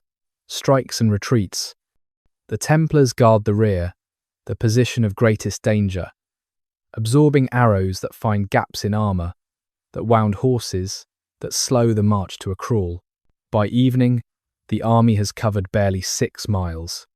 They camp at Hattin, on high ground but without water. Through the night, Saladin's men set fires in the dry grass surrounding the Christian position. Smoke chokes lungs already parched with thirst. The psychological torture is exquisite. The Muslims regularly call out, mentioning cool streams, offering water to any who convert to Islam. Dawn brings horror. The Christian army is completely surrounded. Saladin has moved his entire force into position during the night. The only water visible is the Sea of Galilee, gleaming in the distance like a cruel mirage. Between the Christians and salvation stands the entire Muslim army, fresh, watered, and confident. King Guy orders a desperate charge toward the lake. The military orders lead, Templars on the right, Hospitallers on the left, secular knights in the centre. For a moment, it seems they might break through. Templar lances punch into Saladin's lines with their characteristic devastating impact. Men who haven't drunk water for 24 hours fight with the fury of the damned. But Saladin is ready. He allows the charge to penetrate, then closes behind it like water filling a void. The Christians are now separated, some pushed back up the hill, others isolated on the plain. The Templars, maintaining discipline even in disaster, attempt to reform and charge again and again and again. 5 times they reorganize and strike Saladin's lines, each charge weaker than the last as heat and thirst claim their toll. Watch a single Templar in this maelstrom, Brother William of Beaujeu, who will survive this day to become Grand Master and die at Acre.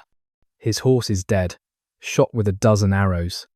He fights on foot, his white mantle so soaked with blood it appears to be a Hospitaller's red. His sword arm moves by training alone, muscle memory overriding exhaustion.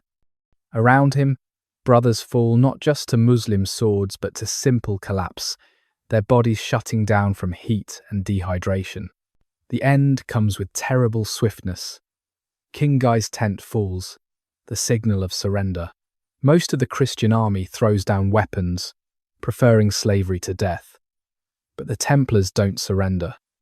It's not just pride or adherence to the rule. They know their fate. Saladin has decreed that all military orders are to be executed. No ransom, no slavery, just death. 230 Templar knights are captured at Hattin. Saladin offers them a choice: convert to Islam or die. According to Muslim chronicles, not a single Templar accepts conversion. They are beheaded one by one, some praying, some silent, some surely delirious from thirst and heat. Gerard de Riedfort, whose pride led to this disaster, is among the few spared, kept for ransom despite the general execution order. His survival, while his brothers die, will haunt his remaining days. The disaster at Hattin breaks the kingdom of Jerusalem. Within 3 months, Saladin takes Jerusalem itself.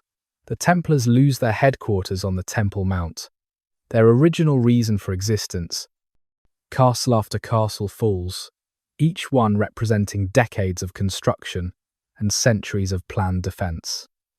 The entire Templar project in the east, built over 70 years of blood and gold, collapses in a single afternoon of thirst and slaughter. You witness the fall of Acre. You are a young sergeant, Brother Philippe of Anjou, standing on the walls of Acre in May 1291 AD. For 2 years, this city has been under siege, first by the Christians trying to retake it, now by the Mamluks determined to drive the last crusaders into the sea. You arrived 6 months ago, one of the final reinforcements to reach the doomed city. Now you watch as Sultan al-Ashraf's siege engines, massive trebuchets that the Arabs call manjanik, systematically demolish walls that have stood for centuries. The outer wall fell yesterday. You remember the sound it made, not just the crash of falling stone, but the collective gasp of defenders who knew what it meant. Now you stand on the inner wall, the last barrier between Islam and the remaining Christian population. Below, in the crowded streets, 30,000 civilians pack into a space meant for half that number. The stench rises like a physical force. Unwashed bodies, untreated wounds, human waste with nowhere to go, and underneath it all, the sweet, sick smell of death. Your commander, Grand Master Guillaume de Beaujeu, walks the walls with impossible calm. His presence alone prevents panic. When a massive stone from a trebuchet smashes into the wall barely 20 feet from where he stands, he doesn't even flinch, simply brushes dust from his white mantle and continues his inspection. You've heard he had a vision of his own death here. If so, he shows no fear of meeting it. The Mamluk assault begins at dawn, announced by drums that make the ground itself seem to pulse. Thousands upon thousands of warriors surge toward the walls. You've never seen so many enemies in one place. They carry scaling ladders, mantlets to protect against arrows, and most terrifyingly, mining equipment to dig beneath the walls. The Templar Knights, perhaps 300 remaining from the 1,000 who once defended this city, anchor the defense at key points. You fight with a crossbow, a weapon some consider unchivalrous, but devastatingly effective. Each bolt is precious now. The city's supplies are nearly exhausted. You make every shot count, choosing targets carefully, the officer directing ladder placement, the engineer supervising mining operations, the standard bearer whose fall might disrupt an entire unit's morale. Between shots, you duck behind merlons as Mamluk arrows whistle past, some trailing fire that spreads wherever it lands. A section of wall 30 yards to your left suddenly collapses. The Mamluks have succeeded in mining beneath it, using a technique learned from Christian engineers. The breach fills instantly with screaming attackers. You watch Templar knights charge into the gap, a desperate attempt to hold until the breach can be sealed. They fight magnificently, white mantles swirling as they cut down attackers. But there are too many enemies, too few defenders. Grand Master Guillaume de Beaujeu appears, leading the last reserve of knights toward the breach. You see him clearly, his helmet off so his men can recognize him, his face serene as if walking to evening prayers. Then you see the dart, probably from a crossbow, that catches him beneath his armpit, where the armor gaps. He staggers, stays upright for a moment through pure will, then slowly falls. Je ne puis plus, car je suis mort, he says. I can do no more, for I am dead. And with those words, the defence of Acre effectively ends. And what follows is controlled catastrophe. The Templar Marshal, Pierre de Sévry, takes command and organises a fighting retreat to the Templar fortress at the city's tip. It's a massive structure jutting into the sea, designed as a final redoubt. You're part of the rear guard, holding streets while civilians flee toward the fortress or the harbour, where Templar ships wait to evacuate anyone who can reach them. The streets become slaughterhouses. Mamluk warriors, enraged by the long siege, show no mercy. You see things that will haunt your remaining days. Children cut down as they run, women choosing to leap from walls rather than face capture, elderly priests dying while giving last rites to the already dead. Your crossbow is useless in these close quarters. You draw your sword, a simple weapon compared to the knight's blessed blades, and fight with the mechanical desperation of a man who knows he's already dead. Somehow, you reach the Templar fortress. Perhaps 5,000 civilians have made it, along with maybe 200 Templars. The fortress is strong, surrounded by sea on 3 sides, but everyone knows this is the end. There are no more Christian armies coming, no more reinforcements, no more hope. Marshal Pierre de Sèvres negotiates with the Sultan, trying to arrange safe passage for the civilians. The Sultan agrees, sending officers to oversee the evacuation. You watch from the walls as the first group of civilians leaves under Mamluk protection. Then you hear the screams. The Mamluk soldiers, despite their officers' orders, have begun massacring the evacuees. The agreement is broken. Marshal de Sèvres orders the fortress gates sealed. If the Templars must die, they will die fighting, not slaughtered like sheep. For 10 more days, the Templar fortress holds. You fight in a dreamlike state, exhaustion and hunger making everything seem unreal. On May 28, the Mamluks begin mining the fortress's foundations. On May 29th, they offer one final chance to surrender. The Marshal refuses. That night, you help evacuate the Templar treasury, loading chests onto galleys that will sail for Cyprus. The gold and documents must survive even if the men do not. The final assault comes on May 30th. The undermined walls collapse, bringing down most of the fortress and crushing attackers and defenders alike. You're one of the very few who survive, pulled from the rubble by Mamluks who mistake your sergeant's mantle for a common soldier's garb. If they knew you were a Templar, you'd be executed immediately. Instead, you're sold into slavery, eventually ransomed, and live to carry the tale of Acca's fall to the west. Kings in debt, kings in envy. Philip IV of France, called Philip the Fair for his handsome features, rather than his character, sits in his counting chamber in the Louvre on a cold February morning in 1300 AD. Before him spread ledgers that tell a story of royal poverty. Wars with England and Flanders have drained the treasury. The Italian bankers demand usurious interest.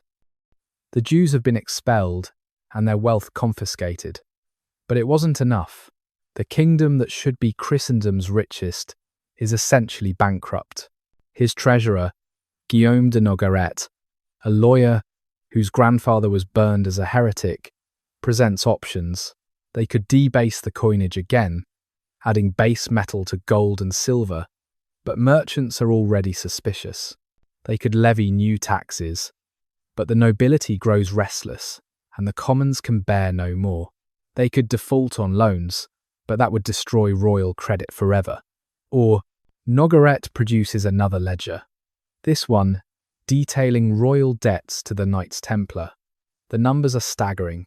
Philip owes the order more than 500,000 livres tournoi, a sum greater than his annual revenue. The debt grows daily as interest accumulates, disguised as administrative fees but compound interest nonetheless. At this rate, Philip will spend his entire reign paying Templars for his grandfather's and father's wars. Consider, Majesty, Nogaret says carefully, for suggesting what he's about to suggest could be treason or genius, depending on reception. The Templars control perhaps 2 million livres in liquid assets within France alone. Their properties generate another 300,000 annually. If the order were to be found guilty of heresy, Philip understands immediately. Church law states that heretical organizations forfeit all property to the secular authority that arrests them. It's been used against Cathars in the south, their wealth funding the very crusade that destroyed them. But the Templars, they are the Pope's own warriors, beloved by common people, respected even by enemies. The audacity of the suggestion takes Philip's breath away. Yet the more he considers, the more possible it seems. The Templars have grown arrogant in their power. They maintain fortresses in France that answer to no authority but their Grand Master. They move armies without royal permission. They essentially control French finances through their Paris temple. They are a state within a state, and Philip has learned from his grandfather St. Louis that France can have only one master. whispers of heresy. The rumours begin in 1305 AD, spreading through French taverns and marketplaces like a carefully orchestrated plague. The Templars, people whisper, are not what they seem. Behind their facade of piety hide terrible secrets. They worship idols in their midnight ceremonies. They spit on the cross during secret initiations. They engage in sodomy and other unnatural practices. They possess heretical knowledge gained from too many years among the Saracens. Most dismiss these whispers as jealousy or misunderstanding. Everyone knows the Templars maintain secrecy around their chapter meetings, but so do all monastic orders. Their initiation ceremonies are private, but that's true of any religious initiation. They've adopted some Eastern customs after 2 centuries in Outremer, but adaptation isn't heresy. Yet the whispers persist, grow, evolve. A disgraced former Templar, expelled for theft, swears he witnessed brothers worshipping a bearded head called Baphomet. A merchant claims he overheard Templars denying Christ's divinity. A priest reports that dying Templars refuse last rites, saying they have their own path to salvation. Each story is unverifiable, but together they create a miasma of suspicion. Guillaume de Nogaret coordinates this whisper campaign with the skill of a modern propagandist. His agents spread stories in precise patterns, ensuring they reach the ears of bishops who owe allegiance to the crown rather than Rome. He recruits witnesses, some genuinely believing their false memories, others simply well paid. He creates an atmosphere where attacking the Templars becomes not just possible, but necessary for defending the faith. The last Grand Master, Jacques de Molay, arrives in France in 1306 AD, summoned by Pope Clement V to discuss a new crusade. He is 70 years old, a warrior who has spent 50 years in Templar service. The last Grand Master, elected in the traditional way, by brothers who knew the Order's true purpose. He carries plans for retaking the Holy Land, detailed strategies that assume resources the Order no longer possesses, and support from kings who no longer care. So, de Molay is a man out of time. He still thinks in terms of crusading glory, while European monarchs think in terms of national interest. He believes the temple's wealth and military might make it untouchable, not understanding that these very assets make it a target. He trusts in papal protection, not recognizing that Clement V is Philip's creature, a weak pope dependent on French support. Meeting with Philip, de Molay discusses the proposed merger of the Templars with the Hospitallers, an idea the Pope favours to streamline crusading efforts. De Molay opposes it vigorously, arguing that competition between the orders makes both stronger. He doesn't realise he's signing the Templars' death warrant. A merged order might be too powerful to attack. A standalone order that refuses cooperation can be portrayed as arrogant and self-serving. The Grand Master tours Templar commanderies across France, unaware that royal agents shadow him, noting defensive weaknesses, cataloguing treasure, identifying brothers who might break under pressure. He attends Mass with King Philip, even serving as godfather to one of Philip's children, never suspecting that his host is planning his destruction. De Molay's greatest failure is his inability to adapt. He prepares for traditional threats, Saracen armies, rival military orders, perhaps some local noble attempting to seize Templar lands. He cannot conceive of the French crown, which the Templars have served faithfully for 2 centuries, turning against them. He cannot imagine torture being used to extract false confessions from knights who have faced Mamluk steel without flinching. He cannot envision a world where the Templars' very success becomes their doom. As 1307 AD begins, Jacques de Molay continues planning his crusade, reviewing maps of Palestine, calculating logistics for an invasion that will never come. Around him, the trap is already closing. Royal orders are being secretly prepared. Torture chambers are being readied. The last Grand Master of the Knights Templar spends his final 3 months dreaming of Jerusalem, while his enemies prepare to destroy everything he represents. Friday the 13th.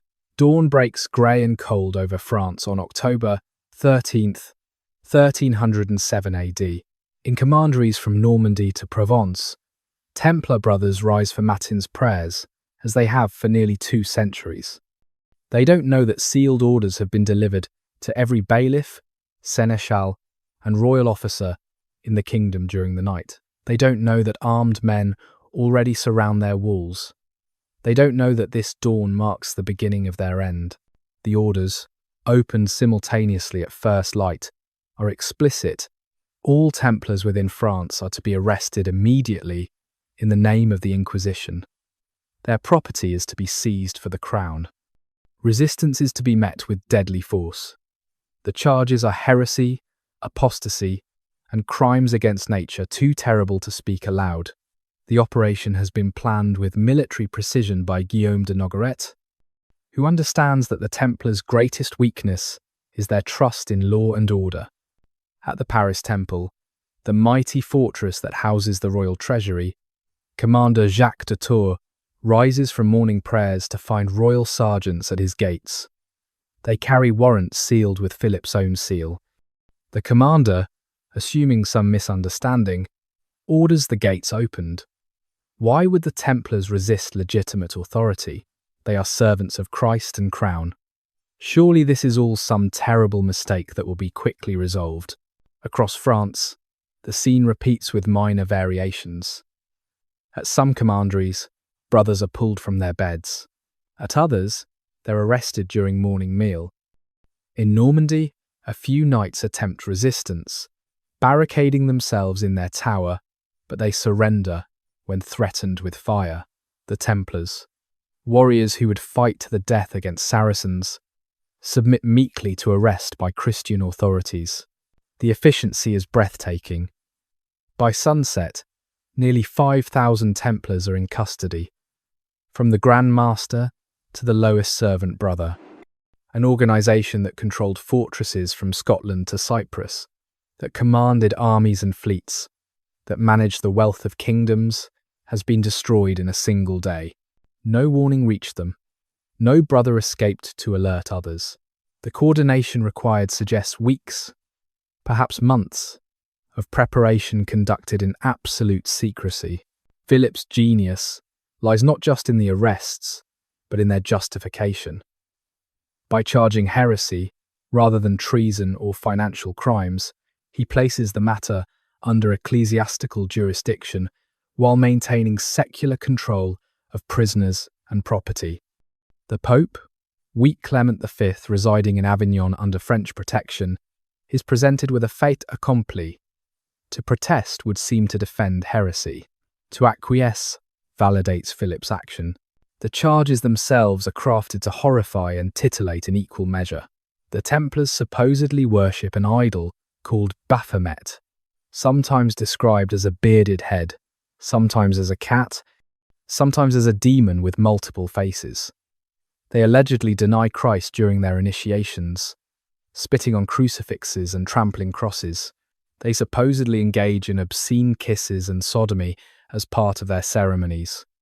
They are accused of secret alliances with Muslims, of practicing magic learned from Saracen sorcerers, of conducting blasphemous rituals that mock the sacraments. The common people, who just yesterday revered the Templars as holy warriors, are stunned. How could the defenders of Christendom be secret heretics? How could men who died rather than deny Christ at Hattin have been denying him in their chapels?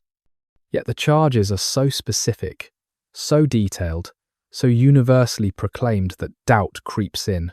Perhaps the Templars' secrecy hid something sinister. Perhaps their wealth came from diabolic pacts rather than good management. Perhaps their military failures in the Holy Land resulted from God withdrawing his favour from heretics. In the Paris Temple's treasury, royal officials conduct an inventory that makes them gasp. Gold and silver coins in quantities that defy counting, jewelled crosses and chalices, documents detailing loans to half the nobility of Europe, property deeds for thousands of estates. The wealth of Croesus lies in Templar vaults, and now it all belongs to Philip, or it will, once the trials confirm what everyone already knows must be true. Jacques de Molay, the Grand Master, is arrested at the Paris temple where he had been staying as Philip's guest. He goes quietly, still believing this is a misunderstanding. He has served the order for 50 years, fought Saracens in countless battles, devoted his life to Christ and Christendom. Surely when he explains this to the authorities, when he describes the order's true practices, when he demonstrates their orthodox faith, all will be resolved. The arrest warrant describes him as Jacques de Molay, who calls himself Grand Master of the Order of the Temple. That phrasing, who calls himself, already implies illegitimacy. He is taken not to a church court, but to a royal prison. His requests to see the Pope are denied. His demands for legal counsel are refused. He is, the guards inform him, a heretic under investigation. Heretics have no rights. As night falls on October 13th, the Kingdom of France holds its breath. The unthinkable has happened. The Templars, those untouchable warrior monks, have been brought low in a single day. In taverns and markets, people whisper about what secrets might be revealed. In noble halls, debtors quietly celebrate their obligations, potentially dying with the order. In Rome, the Pope receives urgent messages and wonders if he has the power or courage to intervene. The date itself will echo through centuries. Friday the 13th, the day the Templars fell, becomes synonymous with ill fortune in Western culture, but for Philip the Fair, counting potential wealth in his treasury, it is the luckiest day of his reign. He has destroyed his creditors, eliminated a rival power, and enriched his crown in one masterful stroke. The only thing left is to make the Templars confess to crimes that will justify what he's already done. Torture's false testament. The dungeons beneath the Louvre contain instruments of persuasion that would make devils weep. By October 20th, 1307 AD, 1 week after the arrests, these devices are being employed with mechanical efficiency on Templar prisoners. The Inquisition, that institution supposedly devoted to saving souls, has refined torture to a precise science. They know exactly how much pain a human body can endure without dying, exactly which torments break warriors who have faced death unflinchingly on battlefields. The strappado is favoured for its simplicity and effectiveness. The prisoner's hands are tied behind his back, attached to a rope that runs through a pulley. He is hoisted until his shoulders dislocate, with sounds like breaking green wood. Sometimes weights are attached to his feet, increasing the agony. Sometimes he is dropped suddenly, stopping just before his feet touch ground, the jolt tearing muscles and ligaments. Brother Ponsard de Gizzi, a knight who once held a bridge against 20 Saracens, screams like a child after 3 sessions. The rack stretches bodies until joints separate and spines crack. Iron boots crush feet until bones splinter into flesh. Thumbscrews compress digits until nails pop off like corks from bottles. Water torture fills stomachs until victims feel they're drowning from inside. Fire is applied to feet coated in fat, cooking flesh until it falls away from bones. Each torture is carefully calibrated, never quite enough to kill, always enough to destroy resistance. But physical agony is only part of the system. The psychological torture is equally refined. Brothers are forced to watch their companions being tortured, knowing their turn comes next. They are told that others have already confessed, that resistance is pointless, that confession will end the pain. They are kept in absolute darkness between sessions, losing track of time, forgetting what sunlight looks like.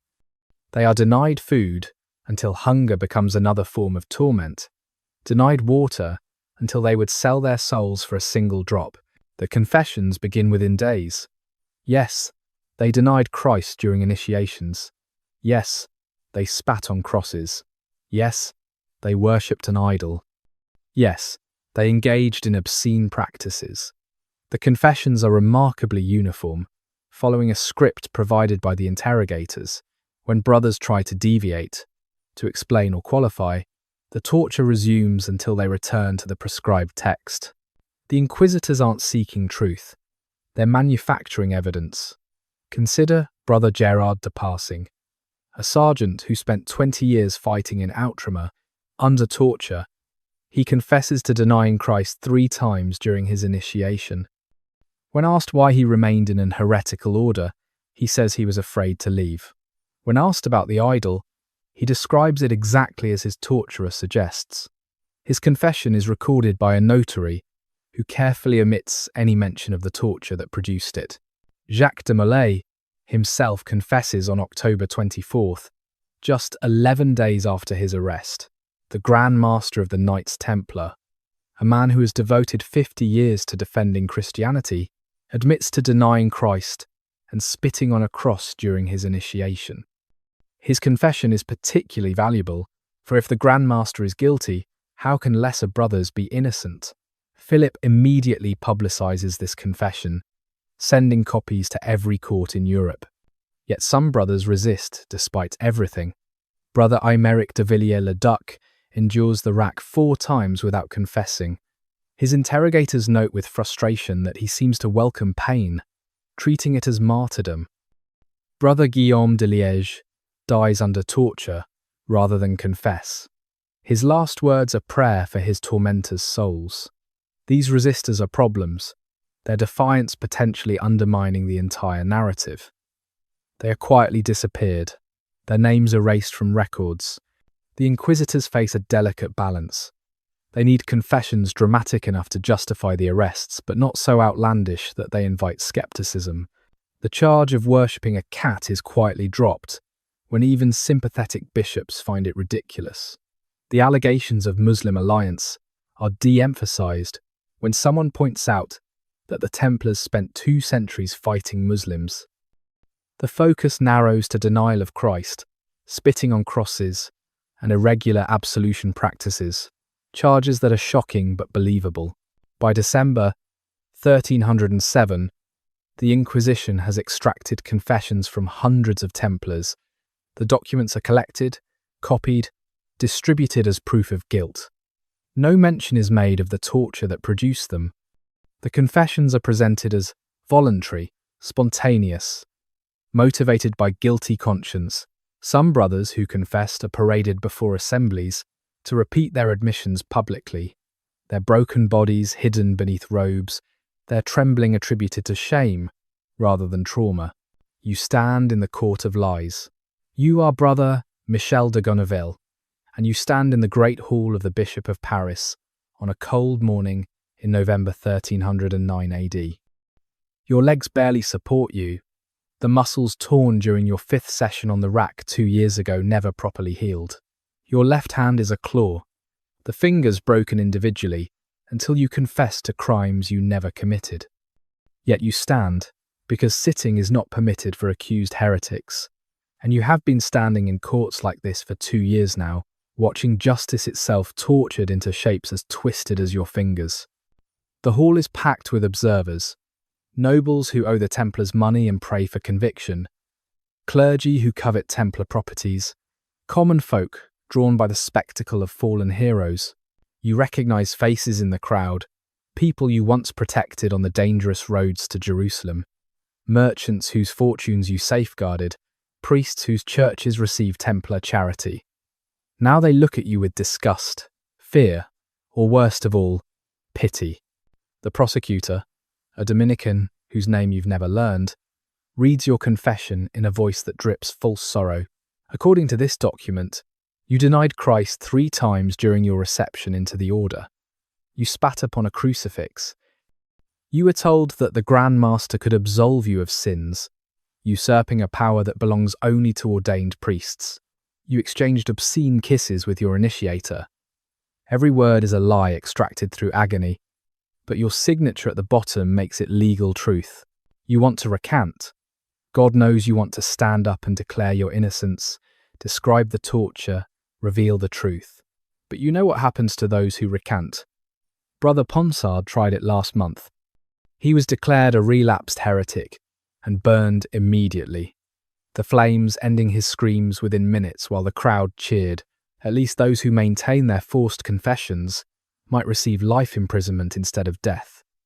So you remain silent, letting lies stand as truth. The bishop asks if you have anything to add to your confession. This is the moment when you could speak, could try to salvage some fragment of honor.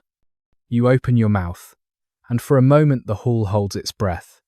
Will this broken Templar finally provide the dramatic revelation everyone secretly craves? Will he implicate others? Will he reveal the location of the legendary Templar treasure? I have sinned, you whisper, the words ash in your mouth. I beg forgiveness from God and his holy church. It's not what you want to say. You want to describe your real initiation, how you swore to protect pilgrims, to fight for Christ, to maintain chastity and poverty. You want to tell them about brothers who died, rather than convert at Hattin, about the hospitals you maintained, about the slaves you freed with Templar gold. But truth has no place in this court. The bishop nods with practiced compassion. He speaks of the church's mercy, how even heretics can find forgiveness through confession and penance. Your penance, he declares, is perpetual imprisonment. You will be chained in a cell, fed bread and water, allowed out only for Mass, where you will kneel in view of the congregation as an example of sin and redemption. It's a living death, but it's living. As guards lead you away, you pass other brothers waiting their turn. Some you recognize despite the changes torture has wrought. There's Brother Antoine, master of the Normandy commandery, his once proud bearing crushed like his feet. There's Brother Renaud, the young knight from Provence, who joined just 3 years ago, his eyes holding the hollow look of those who've seen their faith shattered. You want to speak to them, offer some comfort, but conversation between prisoners is forbidden. The journey to your prison takes you past the Paris Temple, your former home now occupied by royal administrators.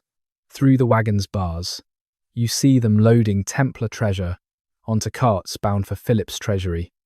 Golden chalices blessed by patriarchs, silver crosses carried into battle, jeweled reliquaries containing fragments of the true cross, sacred objects reduced to their metal value, spiritual significance measured in livres and sous.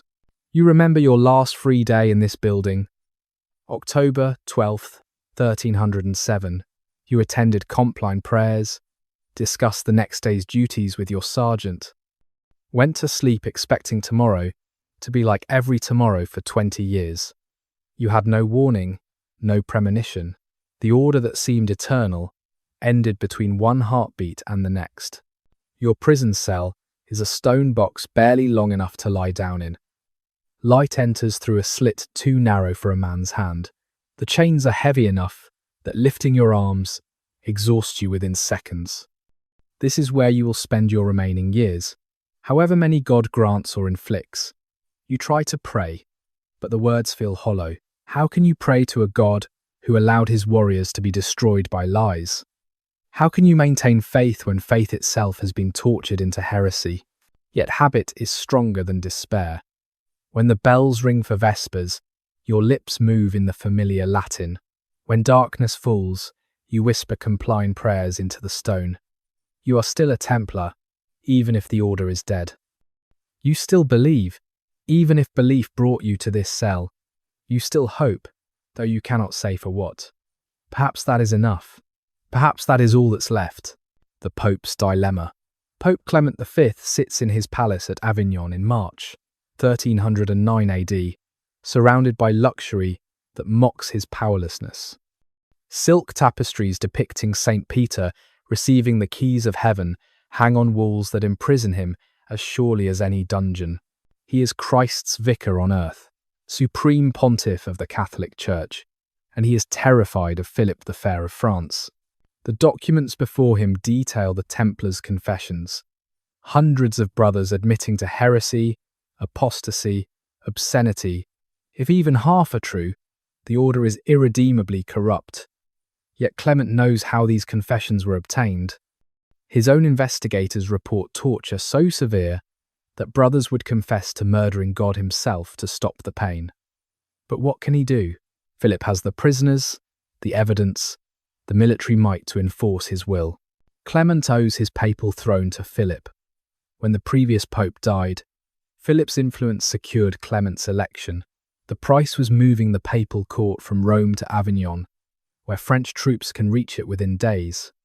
Clement is not prisoner in name, but he cannot leave without Philip's permission. He cannot act without considering Philip's reaction.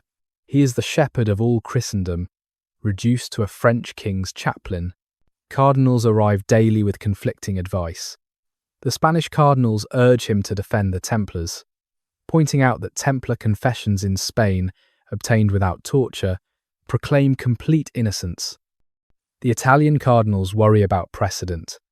If the French king can destroy the Templars, what stops other monarchs from seizing church property at will?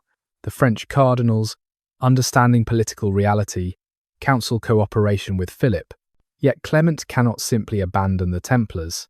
They are directly subordinate to the Pope, exempt from all other authority by papal bulls stretching back 2 centuries.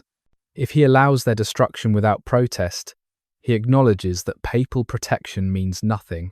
Every religious order will understand that secular power trumps ecclesiastical authority. The Church's independence, won through centuries of struggle, will evaporate like morning dew. The Pope attempts compromise. He suspends the Templars' privileges, but doesn't dissolve the order. He authorizes investigations, but insists they follow church law, not French procedure. He demands that Templar property be held in trust for a future crusade, not absorbed into royal treasuries. Each gesture is carefully calculated to seem like action, while changing nothing substantial. Philip responds with escalating pressure. French troops surround Templar properties that church administrators attempt to protect. Royal propagandists spread rumors that Clement himself might be a heretic for defending heretics. Most chillingly, Guillaume de Nogaret arrives in Avignon with a thinly veiled threat. The same charges levelled against the Templars could easily be directed at any church organisation, even the papacy itself. Clement's health deteriorates under the strain. He suffers from what physicians call a cancer of the bowel, probably aggravated by constant anxiety. During painful episodes, he supposedly cries out that he would trade St. Peter's throne for a single day of peace. Yet even in agony, he continues his delicate dance, trying to preserve some shred of church authority, while avoiding direct confrontation with Philip. The Pope's finest moment comes when he briefly recovers enough courage to act. In August 1308 AD, he orders papal commissioners to interview Templars without French officials present. The results are explosive. Brother after brother recants their confession, describing torture, proclaiming innocence, begging the Church's protection. Clement prepares to declare the confessions invalid. Philip's response is swift and brutal. He threatens to posthumously try Pope Boniface VIII, Clement's predecessor, for heresy. The French clergy, he implies, might declare Clement himself unfit for office. The message is clear: cooperate or be destroyed. Clement, his moment of courage exhausted, retreats. The recanters are declared relapsed heretics and burned. The trials continue. Ambient interlude. Empty commanderies. Walk through the Templar commandery at Coulommiers on a September evening in 1310 AD, 3 years after the arrests. The great hall that once echoed with prayers and planning now stands silent, except for the scurrying of rats through scattered straw. Autumn wind moans through broken shutters, like the ghosts of executed brothers seeking their stolen home. Royal inventories have stripped everything of value, but the bones of the building remain too massive to demolish, too tainted to occupy. The chapel's altar stone lies cracked, where royal agents tested it for hidden treasures. Faded frescoes depicting Templar knights at the gates of Jerusalem peel from walls like shedding skin. The floor where hundreds knelt in prayer bears the scars of iron tools that pried up every stone, seeking legendary Templar gold. They found nothing but earth and bones. The crypts of brothers, who died believing their order eternal. In the armory, empty weapon racks, remember the weight of swords blessed by patriarchs. Dark stains on wooden posts mark where mail coats hung for generations, the metal leaving its shadow in rust and oil. The forge cold these 3 years, its anvil removed to make royal horseshoes, its tools scattered to common smithies. Only the great bellows remains, leather cracked and useless, breathing no more life into dead coals. The dormitory cells yawn empty, their narrow windows admitting rain that pools on stone floors, where brothers once slept fully clothed, ready to rise for prayer or battle. Personal belongings, forbidden by the rule, were never here to confiscate.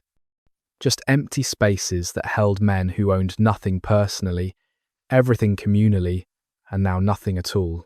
Nature reclaims what man abandons. Ivy creeps through windows, seeking to bind stones that master masons fitted. Birds nest in corners where commanders planned crusades. The kitchen garden, untended, has become a wilderness of herbs gone wild, useful plants choked by weeds. The careful order that Templars maintained for 2 centuries dissolves into chaos within 3 years of neglect. The Chinon parchment. Brother Etienne de Troyes serves as secretary to Cardinal Berenger Fredol in August 1308 AD. He watches his master interrogate Jacques de Molay in the castle of Chinon, where the Grand Master and other Templar leaders are held separate from their brothers. This interview, conducted by papal authority rather than French inquisitors, will produce a document that disappears into Vatican archives for 600 years. The Grand Master appears broken, aged 20 years in one. Yet when asked about the charges, speaking to church representatives without French guards present, his voice grows stronger. Yes, he confessed to denying Christ, but only under torture so severe he would have confessed to killing God himself. No, the Templars never worshipped idols. No, they never practiced heresy. The denial of Christ during initiation, if it happened at all, was a test of obedience, immediately followed by absolution. Cardinal Fredol, unlike French interrogators, actually listens.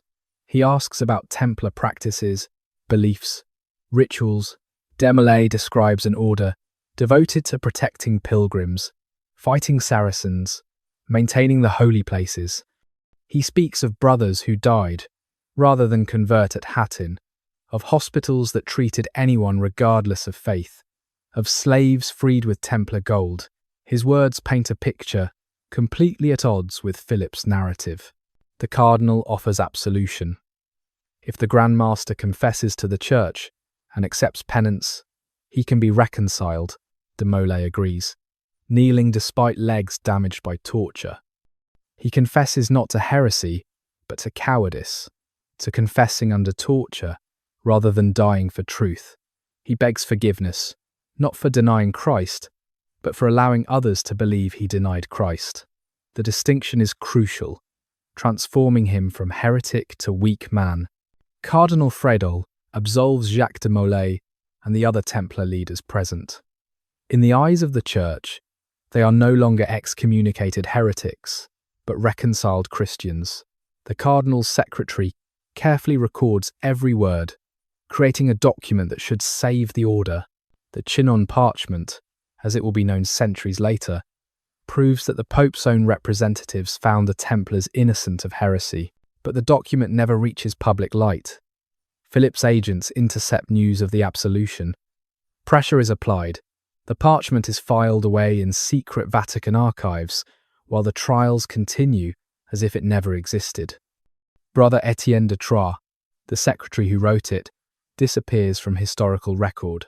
The truth is buried deeper than any Templar treasure, waiting 6 centuries for rediscovery.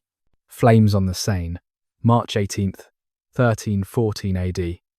The Ile de la Cité in the Seine hosts a scaffold built for burning. 4 Templar leaders will die today.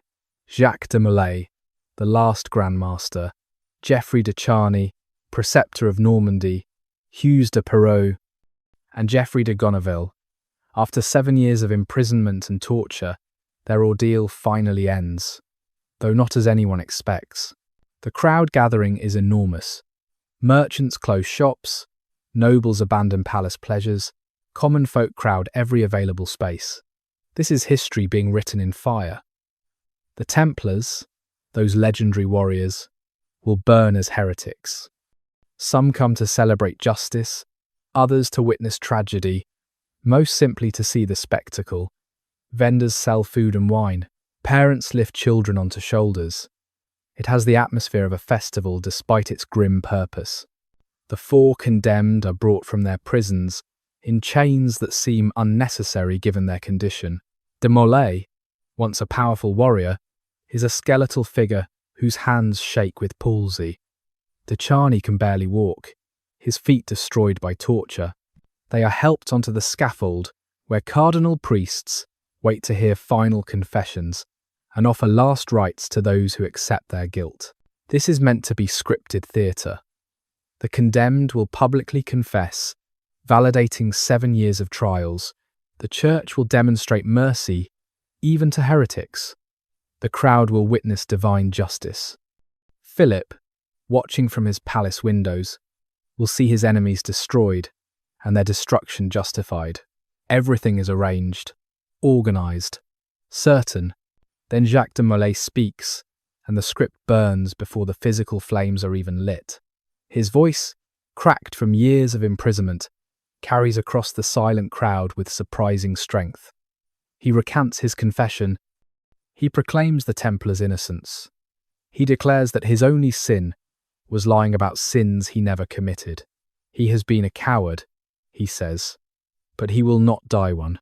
Geoffrey de Charny joins his master's declaration. They are innocent. The order is innocent. Every confession was extracted by torture. Every admission was a lie to stop pain. They die not as heretics but as martyrs to truth. The crowd murmurs, unsure how to respond. This isn't what they expected. The cardinals retreat hastily to consider this unprecedented situation. Philip's rage is volcanic.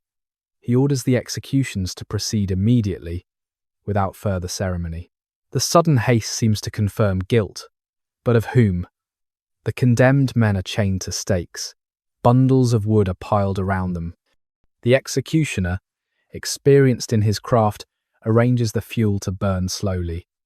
This is meant to be prolonged agony, not quick mercy. As flames begin to rise, de Molay speaks once more. His voice, amplified by some acoustic trick of the scaffold's construction, reaches even distant observers. He calls on Pope Clement and King Philip to meet him before God's throne within the year. It's not quite a curse, more a summons to divine justice. The crowd gasps at the audacity. Even facing death, the Grand Master shows the courage that once made Templars legendary. The smoke rises black and thick, carrying the smell across Paris. De Molay and de Charny maintain silence as flames consume them, neither screaming nor begging. Witnesses later claim they saw the Grand Master's lips moving in prayer until the very end. Others swear they heard singing, though that might have been the crowd's imagination, transforming the fire's crackle into human voices. The execution lasts hours. Long after the condemned have died, the fire continues, reducing bodies to ash that will be scattered in the Seine to prevent relic collection. Yet people already gather soot and charred wood fragments, future relics of men who died proclaiming innocence. The crowd disperses slowly, subdued rather than satisfied. This doesn't feel like justice. It feels like murder. Within a month, Pope Clement is dead, his painful cancer finally consuming him. Before the year ends, Philip dies from a stroke while hunting, falling from his horse in a scene eerily reminiscent of his grandfather's death. The Grand Master's summons, curse, or prophecy, whatever it was, proves prophetic. The architects of the Templars' destruction follow their victims into whatever judgment awaits, where the treasure lies. The mystery begins the night before the arrests. October 12th, 1307, hay wagons leave the Paris temple under cover of darkness. The guards who normally record every entrance and exit are mysteriously absent. The wagons, too heavily loaded for hay, creak toward the Seine, where Templar ships wait with sails already unfurled. By dawn, when royal agents arrive with arrest warrants, the wagons are back in place, empty, their tracks obscured by morning traffic. What do those wagons carry? The Templar treasury, accumulated over 2 centuries, should have contained enough gold to finance a kingdom. Yet when Philip's agents inventory the Paris temple, they find far less than expected. Certainly there is wealth, but not the legendary hoard. The records showing where the rest might be have vanished along with the senior treasurers who maintained them. La Rochelle, the Templars' Atlantic port, reports similar mysteries. Ships known to be in harbour on October 12th are gone by October 13th. The harbour master's logs for that night have been destroyed. Sailors speak vaguely of vessels departing on the tide, but none can say how many or where bound. Some claim to have seen sails bearing for England. Others swear the ships headed south toward Portugal or Spain. Still others insist they sailed west into the open Atlantic. Theories proliferate like mushrooms after rain. The treasure was smuggled to Scotland, where Robert the Bruce, himself excommunicated, would welcome Templar refugees. It was hidden in caves beneath Templar commanderies, waiting for the order's restoration. It was loaded aboard ships that sailed for the Americas, lands the Templars knew about from captured Saracen maps. It was melted down and recast into common items, hidden in plain sight. Each theory spawns expeditions, investigations, obsessions. French agents dig beneath every Templar property, finding nothing but foundations and bones. The Portuguese Order of Christ, which absorbs many Templar properties and possibly personnel, shows suspicious wealth but provides no answers. Swiss cantons suddenly have funds to fight for independence, leading some to wonder if Templar gold finances their rebellion. The mystery deepens with each discovered clue that leads nowhere. Coded messages in Templar churches that might be treasure maps or simply masons' marks. Symbols carved in stone that could indicate hidden vaults or merely decoration. Documents that reference deposits at commanderies that no longer exist, or perhaps never existed except as misdirection. Breathing space, echoes in stone, stand in the round church of the London Temple on a winter morning in 1315 AD. The Templars are officially dissolved, their properties transferred to the Hospitallers, but the building remembers. Effigies of Templar knights lie in eternal repose. Stone hands clasped in prayer, stone swords ready for battles that will never come. Their faces, weathered by centuries, still show the determination that carried them through desert heat and winter storms. The acoustics of the round church create strange effects. Whispers from one side can be heard clearly on the other, as if the building itself carries messages between the living and the dead. The pillars, carved with symbols that blend Christian and geometric patterns, might contain coded messages or simply represent the marriage of faith and mathematics that Templars perfected in their fortress designs. Walk the streets of Paris, where the temple once stood. Though the fortress was demolished, its outline persists in the street pattern, a ghost printed on the city's bones. The metro station, temple marks where knights once trained. The Square du Temple gardens grow where the execution pyres burned. Modern Parisians hurry past, unaware they walk through invisible ruins of medieval power. In Cyprus, the castle of Colossi still stands, its Templar origins evident in the strategic positioning and defensive innovations. The sugar mills they built still grind, though powered by electricity rather than water. The aqueducts they constructed still carry water, Roman engineering improved by Templar experience. The landscape itself bears their signature. Order imposed on chaos, productivity extracted from barren soil. Travel to Spain, where Templar castles crown impossible peaks. At Ponferrada, the castle the Templars expanded guards the pilgrim route to Santiago de Compostela. Modern pilgrims rest in its shadow, protected by walls built to protect their medieval predecessors. The Templars are gone, but their purpose, protecting pilgrims, continues through the structures they left behind.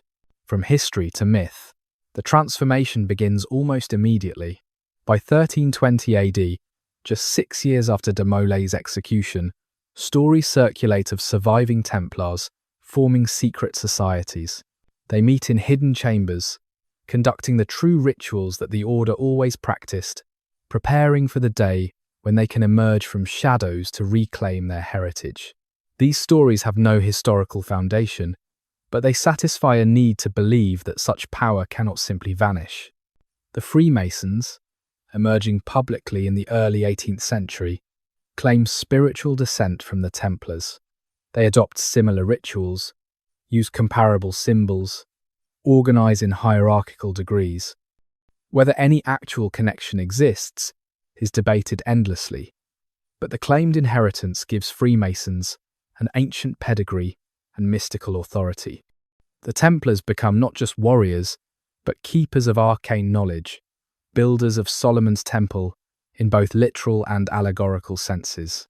Writers and poets embrace the Templar myth with enthusiasm that would mystify the historical brothers. Walter Scott's Ivanhoe presents Templars as corrupt villains, powerful but evil. This becomes a template. Templars as shadowy conspirators, wielding occult power, pursuing mysterious agendas. The warrior monks who died protesting their orthodox faith become, in fiction, heretical sorcerers and keepers of dark secrets. The Holy Grail enters Templar mythology through literary alchemy. Medieval romances that never mention Templars are retroactively revised. Now the Templars found the Grail beneath Solomon's Temple. They smuggled it from the Holy Land. They guard it still in some hidden vault. The Cup of Christ becomes linked to an order that never claimed to possess it, creating a mythological connection stronger than any historical fact. The occult revival of the 19th century makes Templars central to every mystical system. They preserved Egyptian mysteries learned from pyramid builders. They inherited Cathar secrets before that heresy's destruction. They discovered American continents centuries before Columbus. They achieved alchemical transformation, both literal and spiritual. Each claim is historically absurd, but mythologically potent. Modern conspiracy theories continue the transformation. Templars control international banking.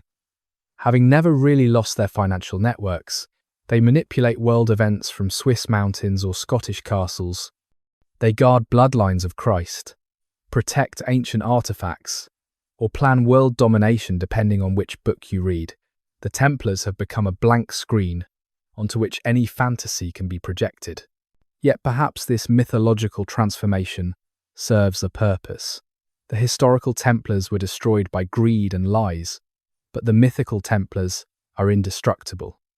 They represent the dream of hidden justice, the hope that somewhere, somehow, those who were wronged prepare their vindication.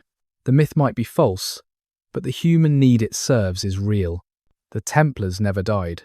In Portugal, King Denis I performs a magnificent sleight of hand in 1319 AD. He dissolves the Templars as ordered, but immediately creates the Order of Christ, transferring all Templar properties and, quietly, most Templar personnel to this new organization. The white mantles are replaced with white bearing a red cross, slightly modified but essentially identical. The Templars are dead. Long live the Templars under another name. The Portuguese Order of Christ will sponsor the voyages of exploration that open new worlds. Prince Henry the Navigator serves as its Grand Master. Vasco da Gama sails under its cross. Christopher Columbus marries the daughter of a Knight of the Order and might have accessed Templar maps showing lands beyond the Atlantic. The wealth of the Americas flows back through an organization that is legally distinct from but spiritually continuous with the Knights Templar. In Scotland, Robert the Bruce welcomes Templar refugees despite, or perhaps because of, his own excommunication. Legend claims Templar knights charge at Bannockburn, turning the tide against English forces. While historically uncertain, Templar military expertise certainly influences Scottish tactics. Rosslyn Chapel, built a century later, contains symbols that some interpret as Templar, others dismiss as standard medieval imagery. The debate continues, feeding tourism if not historical certainty. The Swiss suddenly emerge as a military power immediately after the Templar dissolution. Their white cross on red field reverses Templar colours. Their banking expertise mirrors Templar financial innovation. Their military tactics, particularly disciplined pike formations, reflect Templar organisational principles. Coincidence? Perhaps. But the timing is suggestive, and Switzerland's later role in international finance eerily echoes the Templars' medieval position.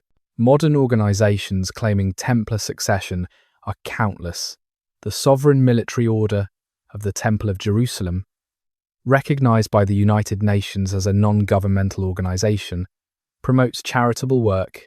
Various Masonic degrees incorporate Templar grades and rituals. Neo-Templar groups range from sincere historical societies to bizarre cults claiming authentic succession through mystical transmission. The Catholic Church's relationship with Templar memory remains complex. In 2007, the Vatican releases the Chinon Parchment, proving that Pope Clement absolved the Templar leaders of heresy charges. It's not quite an apology, but it's an acknowledgement that the Templars were victims of injustice. The Church recognises that destroying the order was political expediency, not divine justice. Each claimed succession, whether Portuguese, Scottish, Swiss, or modern, represents an attempt to capture something the historical Templars embodied, not their supposed secrets or treasures, but their combination of spiritual dedication and worldly effectiveness. They were warriors who prayed, bankers who took vows of poverty, internationalists who transcended national boundaries. In a world still seeking to balance material and spiritual, their example resonates. Legacy of the poor fellow soldiers. 7 centuries after Jacques de Molay burned on the Seine, the Templars remain more present in popular consciousness than they ever were in historical reality. Their 200-year existence spawned 700 years of mythology and counting. They have become the perfect cipher, representing whatever each generation needs them to represent. Religious devotion, martial prowess, financial acumen, mystical knowledge, or sinister conspiracy. Consider what they actually achieved. Stripped of myth and conspiracy, they created the first international banking system, making commerce possible across hostile territories. They developed military architecture that influenced castle design for centuries. They demonstrated that disciplined organization could triumph over superior numbers. They proved that institutional wealth could exceed personal riches. These are not mystical achievements, but practical innovations that shaped the modern world. Their agricultural techniques increased European productivity, funding not just crusades, but the economic expansion that would become the Renaissance. Their navigation knowledge, gained from Mediterranean trading, contributed to the age of exploration. Their organizational structure, with its blend of autocracy and democracy, influenced both military and corporate hierarchies. We live in a world partially shaped by Templar innovation, though few recognize it. The human cost of their destruction extends beyond the burned brothers and seized treasure. Philip's successful attack on the Templars demonstrated that any organization, no matter how powerful, could be destroyed through coordinated propaganda and legal manipulation. It was a template for every subsequent persecution, from the Spanish Inquisition to modern authoritarianism. The techniques used against the Templars, false accusations, forced confessions, property seizure, echo through history's darkest chapters. Yet perhaps their greatest legacy is the question they pose about institutional faith. Can religious devotion coexist with worldly power? Can poverty be maintained alongside wealth? Can warriors be monks? Can any organization remain true to founding ideals while adapting to changing circumstances? The Templars failed to resolve these paradoxes, but their attempt continues to fascinate. Their motto was Non nobis, Domine, non nobis, sed nomini tuo da gloriam. Not to us, Lord, not to us, but to your name give glory. They sought to be instruments of divine will, subordinating personal ambition to collective purpose. That they were destroyed by personal ambition, Philip's greed and Clement's weakness, adds tragic irony to their fate. Standing today at sites where Templars lived and died, one feels the weight of accumulated time. At Acca's ruins, waves still break against stones where the last Templars made their final stand. In the London Temple, lawyers work where warriors once prayed, earthly law replacing divine law. At Ponferrada, tourists photograph walls built to last forever by an order that lasted barely 2 centuries. The poor fellow soldiers of Christ and the Temple of Solomon began with 9 knights, sharing 3 horses. They ended with a Grand Master burning on the Seine while a king counted stolen gold. Between those points lies a story of faith and betrayal, poverty and wealth, glory and injustice that continues to resonate because it encapsulates eternal human struggles. They failed, but magnificently. They died, but immortally. They lost everything and gained legend. I'm thankful you've joined me in visiting these distant memories. May ancient peace settle over you like a gentle blanket.